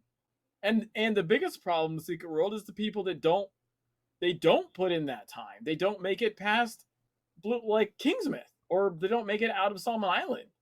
And if they make it to Egypt, they don't make it to Transylvania. Like, and so they don't make it ever to Tokyo. Like the problem isn't the lack of content as far as like for new players. There's plenty there. And again, it's free. I don't know, man. It's amazing. On a lighter note, here's a clip for you, Waffle. Nope. Blocked. God damn it, Waffle! Why can I not put clips on our own fucking channel? Waffle, why do I not have link rights in our own channel? I thought we fixed this. This is supposed to be a professional organization. Jimmy, I'm going to put you in timeout for 1 hour. Jimmy. God damn it. No, you should be a mod. I don't see a... There's not a mod thing next to his name. All right, he has the Overwatch League All Access Pass. You demoted me at some point, sir? Jimmy lost his mod status somehow. There you go. Does that let me post a link? Yes, it does. All right, so that if you can pull that up, it's pretty great. Well, I gotta hold on. When you were just a left leg. I'm on I love that it works. I didn't do that. One of the devs did it. This is the end of my treadmill fist basic only run. Watch as I like when I walk around and like hop. It's amazing. I'm just I'm a singular Orochi leg with a head somehow. So I finished the fist basic treadmill run. Just FYI. Okay. And how's your knee holding up? My knee is fine. My thighs, on the other hand, are shredded. Just brutalized. But I would say 45 hours, 45 minutes of playtime. 102 miles on the treadmill. Ooh. Nice. 102 miles to beat the game front to back with just the fist basic ability. Just fist only. Just the fist basic ability only. 102 miles. Wow. 102 miles. Good job. But I do want to point this out. Astrid says, I recently got a friend into Secret World. They've been really enjoying it, and they're almost done with Transylvania. They've said that the game has inspired them in a way that an MMO hasn't in a long time, and I thought y'all would like to know about that. Yes. I love that. The only way... I get through Tokyo. Also, It's so weird. Like, when you really go back and think about it, Secret World's really dark and depressing. But it's just done so well. It's done so well that I don't like think about that most of the time. But like, everything ends awfully, just horribly. But like we're in the fourth age, right? Like the game takes place and they say we're in the fourth age, right? Yeah. None of these ages end well. What makes you think we're gonna end it? Like pretty much everyone's screwed. Everyone you meet in Kingsmith's already dead and doesn't know it. Like everyone is screwed. Like you could, what? Like part of the story here is that we can't save the world. Right? We try. But it's all done so well. It's all executed so amazingly well and written so well that, like, at no point I'm like, am I ever like, oh man, this is a downer. I'm always engaged in what's happening. Mm-hmm. Right? I'm always like, oh my god, that was an amazing line. Not like, oh, that's actually really messed up. And if I stop to think about what that actually means, it's probably just like really messed up. It's just, I don't know. It sort of brings in that mind of I remember hearing someone say one time, it's like, there's a famous Tolkien line, why did this have to happen in my lifetime? Why did this have to happen to me? Why did this have to happen in my lifetime? When it comes to like, big events like that, it's like, we don't get to choose that. All we do is what we're designed to, all we do is just what we do to make ourselves happy. And like, understand that during the fall of the Roman Empire, there were still people who lived very long, happy lives. Not everything was disaster. And yeah, there's a lot of hope amidst all the cosmic and psychological horror. The point is kind of like, I always see this game, one of the common themes is that, like, the world is falling apart. The world is basically falling apart. but that doesn't mean you have to be. That doesn't mean you have to be depressed about it all the time. You know, it could be the underlying thing. It could be the whatever. You know, wars happen. You know, climate change, this, that. Like, you know, a whole bunch of things are very monumental to our world and are basically falling apart. That doesn't mean we can't take the time to be happy and hopeful that we can help change that, or we can help make a difference, or we can help, you know, do stuff. That I've always seen as one of the themes of Secret World. That right, even when everything's falling apart, you can still do what you can to make the world a little bit better. I personally think there's a lot less hope in the game than people think, but I still think it's really good. Oh yeah. But I also think that is a sign of how well executed it is. Yeah. And I actually think some of the hope is a like a mislead. And if you like look into some of that, it's actually like not hopeful, kind of. Like, not that there's not some genuine moments, because there are, but I think most of them also still, if you really think about it, tend to end negative, or inevitably will. But it doesn't stop from like, I don't know. That's what I'm saying though. It's a testament to how well they do it. As I actually think a lot of it is even darker than it appears. But they just do it so well. It's so well done. I'm such a fan of that. What do you? Well, I haven't completed my template dragon, playthrough yet. The dragon has a shift. You have to play the dragon, but the dragon has a shift towards the end. So, in my opinion, dragon is best, and KG is a close second. I rate the faction handlers, dragon, then Lumi, then Templar personally, but only because of spoilers, and is all I'll say about that for right now. Yeah. No, I totally agree. KG is phenomenal. She's one of the best characters that this game has. KG's amazing. But the dragon, I think, have the most concentrated story out of any of the factions. There's just and also there's so much. It's actually so hard to absorb all of it, because like legitimately I've played through every faction multiple times. And some of them are speed runs, right? But I've done so many runs where I read everything, right? Where like I'm reading it aloud on stream. Never mind the playthroughs I've done off stream on my own, right? Right. But once I force myself to like read everything aloud for stream content, like I've done so many of them, and like there's so much. You have to read every mission report from every faction. A lot of them actually overlap. Like there's legitimately there's like some side missions where like the half of the story is in the dragon turn-in and half of the story is in the Lumi turn-in, and the Templar turn-in is like a placeholder. No one's here, take your message, call back later. Right? Like, so like, because there's some side missions that have like that filler text basically, right, where there's nothing there. But like in that same side mission, the Lumi one has like kind of one half of this weird story about it, like backstory about that is like contextual for the rest of the world. And then the dragon has the other piece of it. And you would have to play both factions, reading all faction reports, stumble upon those two and realize they interlock.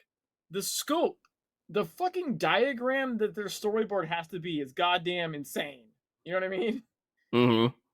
Like, I mean, we see that in one of the faction missions. What is it? The faction mission that's in the parking garage, right? Into Darkness? Yeah. Yeah. In that when we play that in TSW, and that like when you go in there, and I assume it's now the same because it's the same faction mission. I just haven't played through it, but on each whatever. But like you encounter basically the same situation, just slightly changed in time from the other factions. So in one, it's like, oh, there's this dead guy over here, where in the other one, it was like, there wasn't a dead guy there. That dead guy happened in between the two, like, you know, when one faction came and another faction came. Yeah, so it's like, that's just one example. There's so much that doesn't contextually make sense until like your second or third playthrough, when you read like, you know, something that one of them says, and you're like, wait a minute, this is referencing something you couldn't possibly know unless you already played through Tokyo. But this is a Kingsmith mission. How would you know that? Right? Like, there's so much. It's such a like a big like mind fuck of, you know what I mean? Mm-hmm. Like there is I think that's what's so great about it is it's not just a linear story. It is a No. world. You need to do everything in it to try and like properly define the world, Mm-hmm. right? Because it all does it. It like people be like, "Oh, a side mission isn't a real story," or like a dungeon is no. It's It's of it all. matters. All of it. Yeah. All of it, all of it fills in the gaps. Like different pieces fill in the gaps, and you start to understand like this big thing that is the secret world. Like it's so crazy. I've never seen anything like I would say. Okay, I'd say the closest I've seen to it is maybe like the early Assassin's Creeds before Ubisoft just went fucking marker bananas crazy. Okay. Like Assassin's Creed 1, 2, maybe, Mm-hmm. because you were like piecing together elements of like prior timeline like shift things and like Right, because the and that in the kind of had like a first, Templar kind of faction, right? And so like yeah, you would unlock this mystery piece puzzle that it interacts with this over here, and like you start learning the sort of it had its own hidden history of the world, right? You have to like piece together, and then they kind of but like yeah, fuck that up the further out they get in the games, where they're just like, here's your upgrade system, and here's 12 billion markers and all these achievements to go do, and by the way, build a ship and then do this, and like, yeah, no, man, they needed to do the story part, but they started out.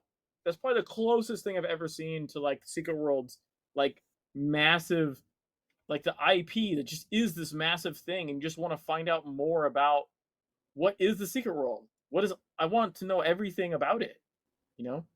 and the only way to do that is to get everything. But right, the first couple, was it the Assassin's Creed 1 basically ends with basically like, here's this thing. What the fuck is it? Like, and and then and two Assassin's and two Creed was 2, two was still there's part of good. a, I think there's one of the two, because I think it was a two is like three separate games, or was that three? I forget. But That might like, be um, 3. but one of them ends in such a way where it's sort of like, yeah, he ends up like going and seeing like the future beings or whatever. Yeah. And then they turn to him and they're like, I'm talking to you, but I'm not talking to you. I'm talking to the person who's looking at your memories through you. I'm communicating with the person beyond you, sort of thing. And it's sort of like, And what you're the like, wait, hell? what? Like, yeah. Yeah, yeah. There's so Well, many of the Assassin's Creed games that ends with like, what the shit was that? Wait a minute, hold on. And they yeah, don't explain a damn thing.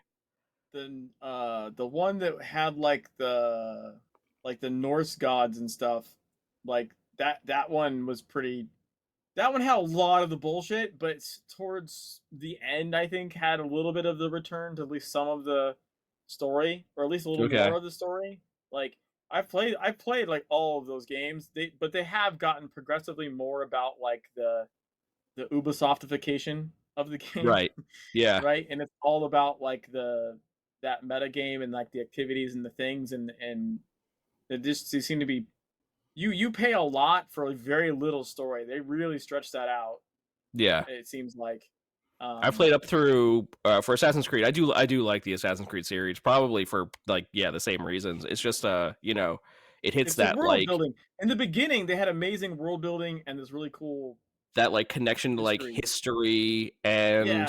this sci-fi aspect and like this, yeah, the competing factions of, you know, Well, and just that like it's discovery, right? You're learning it. You're learning about this world, and Secret World does that so well that you're mm, learning about like the world looks like your world, but it's not, right?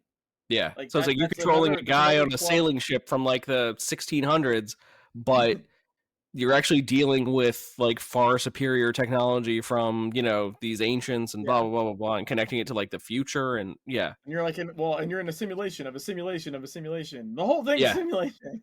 So yeah, it's a whole simulation on top of that, right? That's why they allow you to bring in like, I'm gonna make this weapon, is because, well, you're in a simulation. It's not really real, it's um Yeah, it's well again. So the thing that they did well, and they kind of like they sort of sold out on, honestly, yeah, um, which is unfortunate. But like I feel like Secret World does that like even better.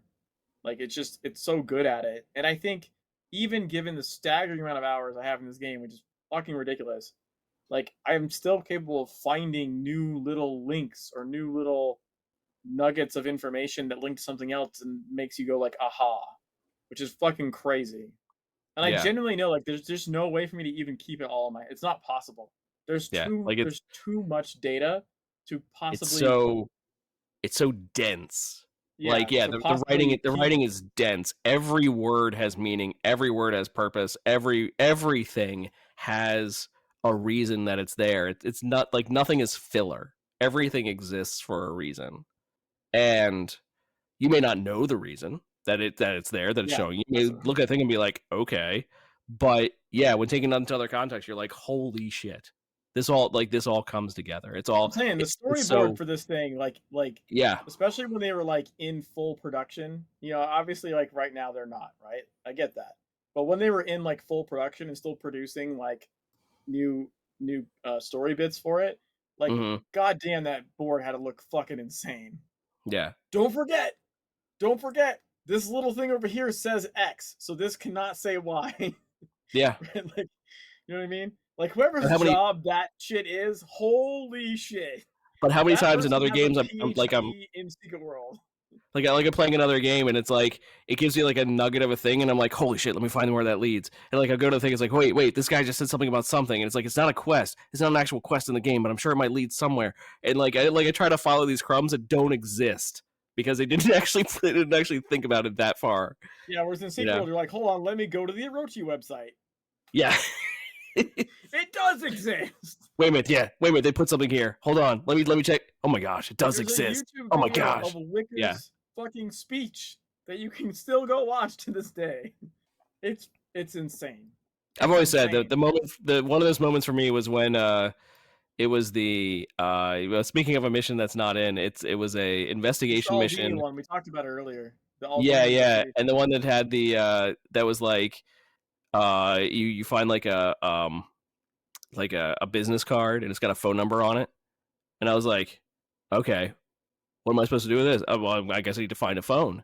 And I tried to find well, where's there a phone in the game I could use? Like, okay, let me go to Kingsmith. There's a couple of phone booths in Kingsmith. Maybe I can use one of those phones. Nope. Okay.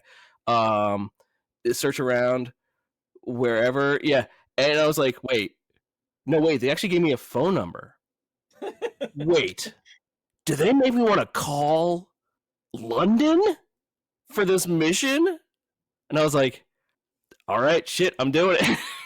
And sure enough, yeah, you actually physically made the phone call, called a 1-800 number in England, and it was like a voicemail with like the music tone that then solved the next riddle. I was like, God damn it! I think that might be one of the reasons that mission didn't get ported. Exactly. That. Yeah. Because I'm pretty sure that might have caused them problems in the free-to-play market of like having people just like forcing people to make a phone call to London. Yeah, but that blew my mind. I was like, holy shit. Yeah. No, it again, like just the fact that like you can the one of the Kaiden missions, like you literally go look up an Imager account to solve. Like an actual Imager account and look at one of the pictures to go solve. Like it's not like they just like I guess anyone could make a custom website, right, for their game. But how many accounts they have in like actual other live sites is wild. You hope somebody has the password to them somewhere. I just hope they don't get like taken down or like deleted or something, or discontinued or something. You know what I mean? Yeah, hacked or something. Like imagine like Imagers just like, we quit, and you're like, oh fuck, how do I solve that mission now? I say, Vommer, I'm pretty sure I didn't. I had like an AT&T like flip phone at the time. I'm pretty sure, you know. No, it was after I was married. So, no, I didn't have a flip phone. I probably had a smartphone, but it was like one of those. It was like a Samsung Galaxy S2. You know, it was one of the early smartphones, and so pretty sure I paid for that international call. I remember I did not check the thing. I just paid the bill as normal, you know. You just said worth it. Yeah, whatever it was, I was like, nope. How long could like a 30-second call to the UK be, you know? Well, 30 seconds. You said how long could it be? Oh, how long could it be? How much could it be? Yes. It could be 30 seconds. You just said. My guess is 30 seconds, sir. You are correct. Yeah, no, like how much could that be? Like I was like, what is it gotta be? Like $4, $5 at most? I don't even know. Like, but whatever, worth it. Like I'm gonna try it out. And yeah, once doing that actually gave me the answer, I was like, totally worth it, 100% worth it. One of the greatest gaming experiences of my life, right there. Just 100%. Like I will never forget that the in-game mission had me call a phone number in London to get a voicemail to give me a audio code to. I was like, no, I'm trying to remember which one. I think for me it was just like looking up like an ISBN number, and I was like, okay, yeah, really? Amazon? Okay, I guess. Yeah, like yeah, where can I look up an ISBN? It's like, yeah, Amazon's one of the best places for it. Like as soon as I realized that you actually needed to go outside the game and like go to real websites, I was like, this is fucking awesome. Mm-hmm. That's what I mean. Like having played Kingsmith Code. Kingsmith Code has you go outside the game quite a bit. You're looking up like the original like Vulgate Bible and this for like the specific. You know what's fucked about that mission though, and I warned someone about this. I was like, hey, by the way, just so you know, because they were talking about being concerned about the investigation or something. Mm-hmm. I believe it's that one because that one has the portrait, right? The fucked up thing about that investigation mission is it's one of the first ones you can do, right? Oh, if you look at the wrong portrait, it messes you up. If you look at the wrong portrait, it doesn't tell you that you're wrong. It gives you a puzzle to solve. And the solution inevitably to that puzzle leads you back to that room, which is a mindfuck. You're like, wait, I thought I solved the thing right. Why am I back here? I must have done it wrong. People get stuck in loops thinking like they just solved the portrait puzzle. Like, no, it brought me back here. Right? So like the all of them are red herrings. None of them say like wrong portrait. They're all have like a puzzle that you then go to the thing, which gives you something else that sends you back to that room, and you're like, well, shit. I'm back here again. Well, the solution to that is go to tswdb.com. That's right. That's the ultimate solution. I told that person, I was like, look, I don't want to spoil it for you, but I just want to let you know, because they had some concern about stuff. I was like, FYI, if you get something wrong, you won't know it. I don't want to spoil it, but just be aware, if you get something wrong, it's not the kind of game that's going to tell you you got it wrong. You're going to figure out a puzzle, and you're going to be like, well, I'm back where I started. That means you chose poorly. Because I seen that happen to someone else like firsthand, and they got really confused. They didn't understand how they would end up back at the same place, and so they kept trying to solve the same wrong portrait over and over. I felt so bad for them. I was like, you gotta go back a step. You solved the first part before that. Yeah, but it's like it must be this picture. No, you picked the wrong picture. But it's like the sheer variety of the investigation missions and just what they have you do is they're crazy, mind-boggling. I was watching someone. There's two. One, I watched someone go through solving the one in Scorched Desert where you have to translate Arabic and Hebrew. Oh God, yeah. Holy shit, dude. Yeah. And then the other one is I somehow randomly, this was years ago, caught a stream where someone was solving. Have a good night, Vollmer. Night, Vollmer. Someone was literally folding origami and like translating the Japanese. Like they had the camera like on their hands, like they were like literally doing it live. I was like, holy shit. they got origami paper. They were trying to translate the Japanese, and they were folding the paper like I was like, that's awesome. I remember I did that, but it's like I just had no idea about the Japanese. I was just trying my best. I was like, I don't even know how to do that. How do I even put this into Google Translate? I'm like, I don't even know. Yeah, that's the thing, right? The ones that are like pictures, right? The ones that are not like if it's like French or Spanish or something, right? You can usually just type it. But like Arabic and Hebrew, good luck. Yeah. You know what I mean? Like how the Japanese. How am I gonna do that? Good luck. Yeah. Like nowadays it's easier. Nowadays my Google Translate has a camera on my phone.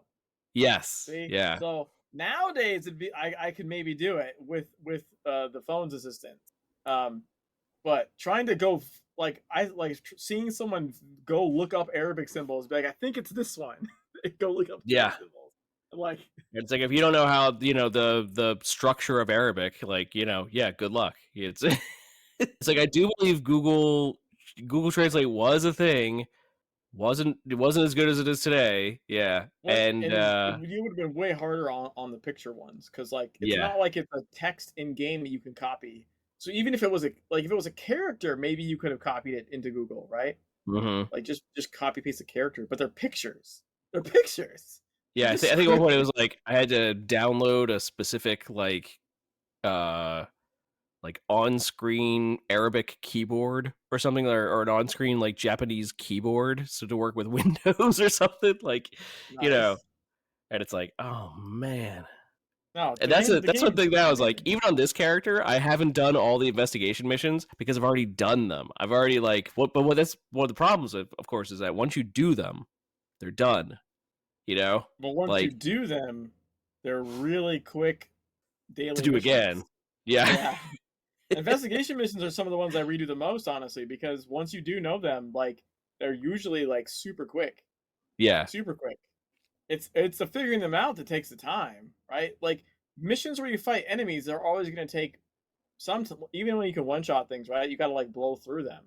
Right? Mm-hmm. A lot of those have more steps, but the investigation ones are oftentimes like click, Oh yeah, done. you have the thing. Go there, click on that. Go there, click on that. Go there, click on that. Go there. Final thing, click on that. Done. Yeah. Yeah. I can do Besieged Farmland, the one with the medicine. I can do that one in I think like probably 45 seconds or something. Maybe less. Because it's DCV. The vials are DCV. 1, 2, 3. Click, teleport, up the stairs, click, teleport. Porphyria. Like you're done. That's it. Yeah. Like it's so fast. But if you go try and figure that out, oh my god, take you a while. Like 2 hours. That's one of the ones where it's like, okay, you need another periodic table, and then for the periodic table, you need to do the code that's based from the periodic table. And you know what I have done though on prior streams, like I have done is I'm every once in a while I'll do like a run through and I'll be like, I'm gonna solve it correctly. Like it doesn't matter that I know where to go, right? The point is, as an exercise on stream, I'm going to go through the exercise of solving it. Yeah. So so they can still be fun in that respect if you have the inclination to do that, I guess, right? Like if you're like, you know what, I haven't solved this one the right way in a while. Let's see if I remember how. Right? And then you're like, okay, medicine. Now I know which one to put to him, but why? I'm gonna read the chart. Okay, this makes sense. Now look this up. Ah, right. Okay, that's why it's this one, right? Like, so you can do it as an exercise, but I mean, you have to have the want to do that, I guess. Well, yeah, there's I've done that a couple of times. There's a lot of old school games that are like that too, where it's like if you already know where to look to get that's why you can do speed runs of this sort of stuff. It's if you already know where to look to find the item that you need, you don't need to have somebody tell you that an item exists and where to find it. You don't need to go through the process. You can just go to the item and pick it up. So, by the way, this game is still ridiculously long to speedrun. I don't think I've got it under 29 hours. Yeah. It's like 29 hours like every time, no matter what I seem to do. What I really need to do is find glitches. I need like a glitch run. I need to somehow find a glitch that lets me get into like South Africa, like straight from like Kingsmith or something. I mean, the plane is there. Finds a way to glitch the the cutscene or something. The plane to South Africa is in Kingsmith. Surely there's a way to glitch it, so it just launches me to the end of the game. That would be amazing. If there's anything for the was a Secret Fox, the one that makes all your mods. Yeah, a mod can't, because the mods are just visual. But like, I mean, you might know information, but I think just certain things aren't turned on or something. Yeah, no, probably. And I don't think you can share story missions. But like, if you could like group with someone while they went to do that or something, and it like, I don't know, somehow took you with them, that'd be fucking crazy. You know what I mean? Like it had to be something like that. Yeah, I do know there. go through the front, run to Kingsmith, follow someone else there. The problem is even if you can get into the zone, I don't think that necessarily helps because the biggest issue is it doesn't advance the tier of your storyline mission. Right. Right? Your blue line mission would still say Kingsmith, not South Africa. Even if because like I remember early on in Legends launch, I think people could still get to one of the later zones without having finished Kingsmith. Mm-hmm. Or maybe that was in TSW. I don't remember. Like there's a way where you could like be level 10 and be like in fucking besieged farmland somehow. But it didn't change your story completion. You could just go to that zone and like do content there, but your story wouldn't go any further, right? Like it would still be stuck on, yeah, go talk to Andy or something, right? Or go talk to Norma. Like it'd still be stuck on that tier, but you could end up in a zone you're not supposed to be in. Whereas when I not 100%, but when I do like a challenge run, a new character at the end of the game, it's to get to the end of the story and trigger that pop up. So that even if I could somehow get into the zone, I don't think it would solve the problem of like advancing the story tier like 50 tiers. I think that's just probably not happening, unfortunately. You can't skip that, no. Yeah. And then the level gating is a little rough. I was gonna say, I think it's a little late. Yeah. I'm starting to crash. Say, well, it was a interesting. Not as lighthearted an episode as normal, but you know. Well, I had one leg for you guys. That's all I'm saying. I had one leg. You do. Keep it to yourself. We know which one. Dude, keep it to yourself. I was laughing so hard I almost slid backwards off the treadmill. That's great. Agents, this has been the 0 Point Report, strain 93-NMB. You can catch us recording live Thursday nights when we can around 9 p.m. Eastern Time here in the 0 Point Report Twitch channel, where you can also join us and chat with us while we do the show live, or download our show wherever podcasts are found so you can listen to us on the go. Jimmy, where can we find you online? JimmyTheRabbit.com has been revamped. Ooh. You can find me there. Awesome. Two-Ton Waffle, where can we find you? You can find me at twotonwaffle.com. All my stuff is there. See, now I feel like I'm behind the game. I need to get my own website now. Yeah. And I'm Ocho. Into a sponsor, Squarespace. Not sponsored, but not sponsored. You can find me on Twitch, Blue Sky, and Mastodon. All links at linktree/BigMikeyOcho. You can get in touch with us by engaging with the show on Twitter at 0 Point Report, checking out previous shows on our YouTube channel, and joining us on our Discord server, both named the 0 Point Report. So from all of us here at the 0 Point Report, I want to thank you for tuning in and wish you all the best from the secret world. Have a great night, everybody, and we'll see you next time. Bye.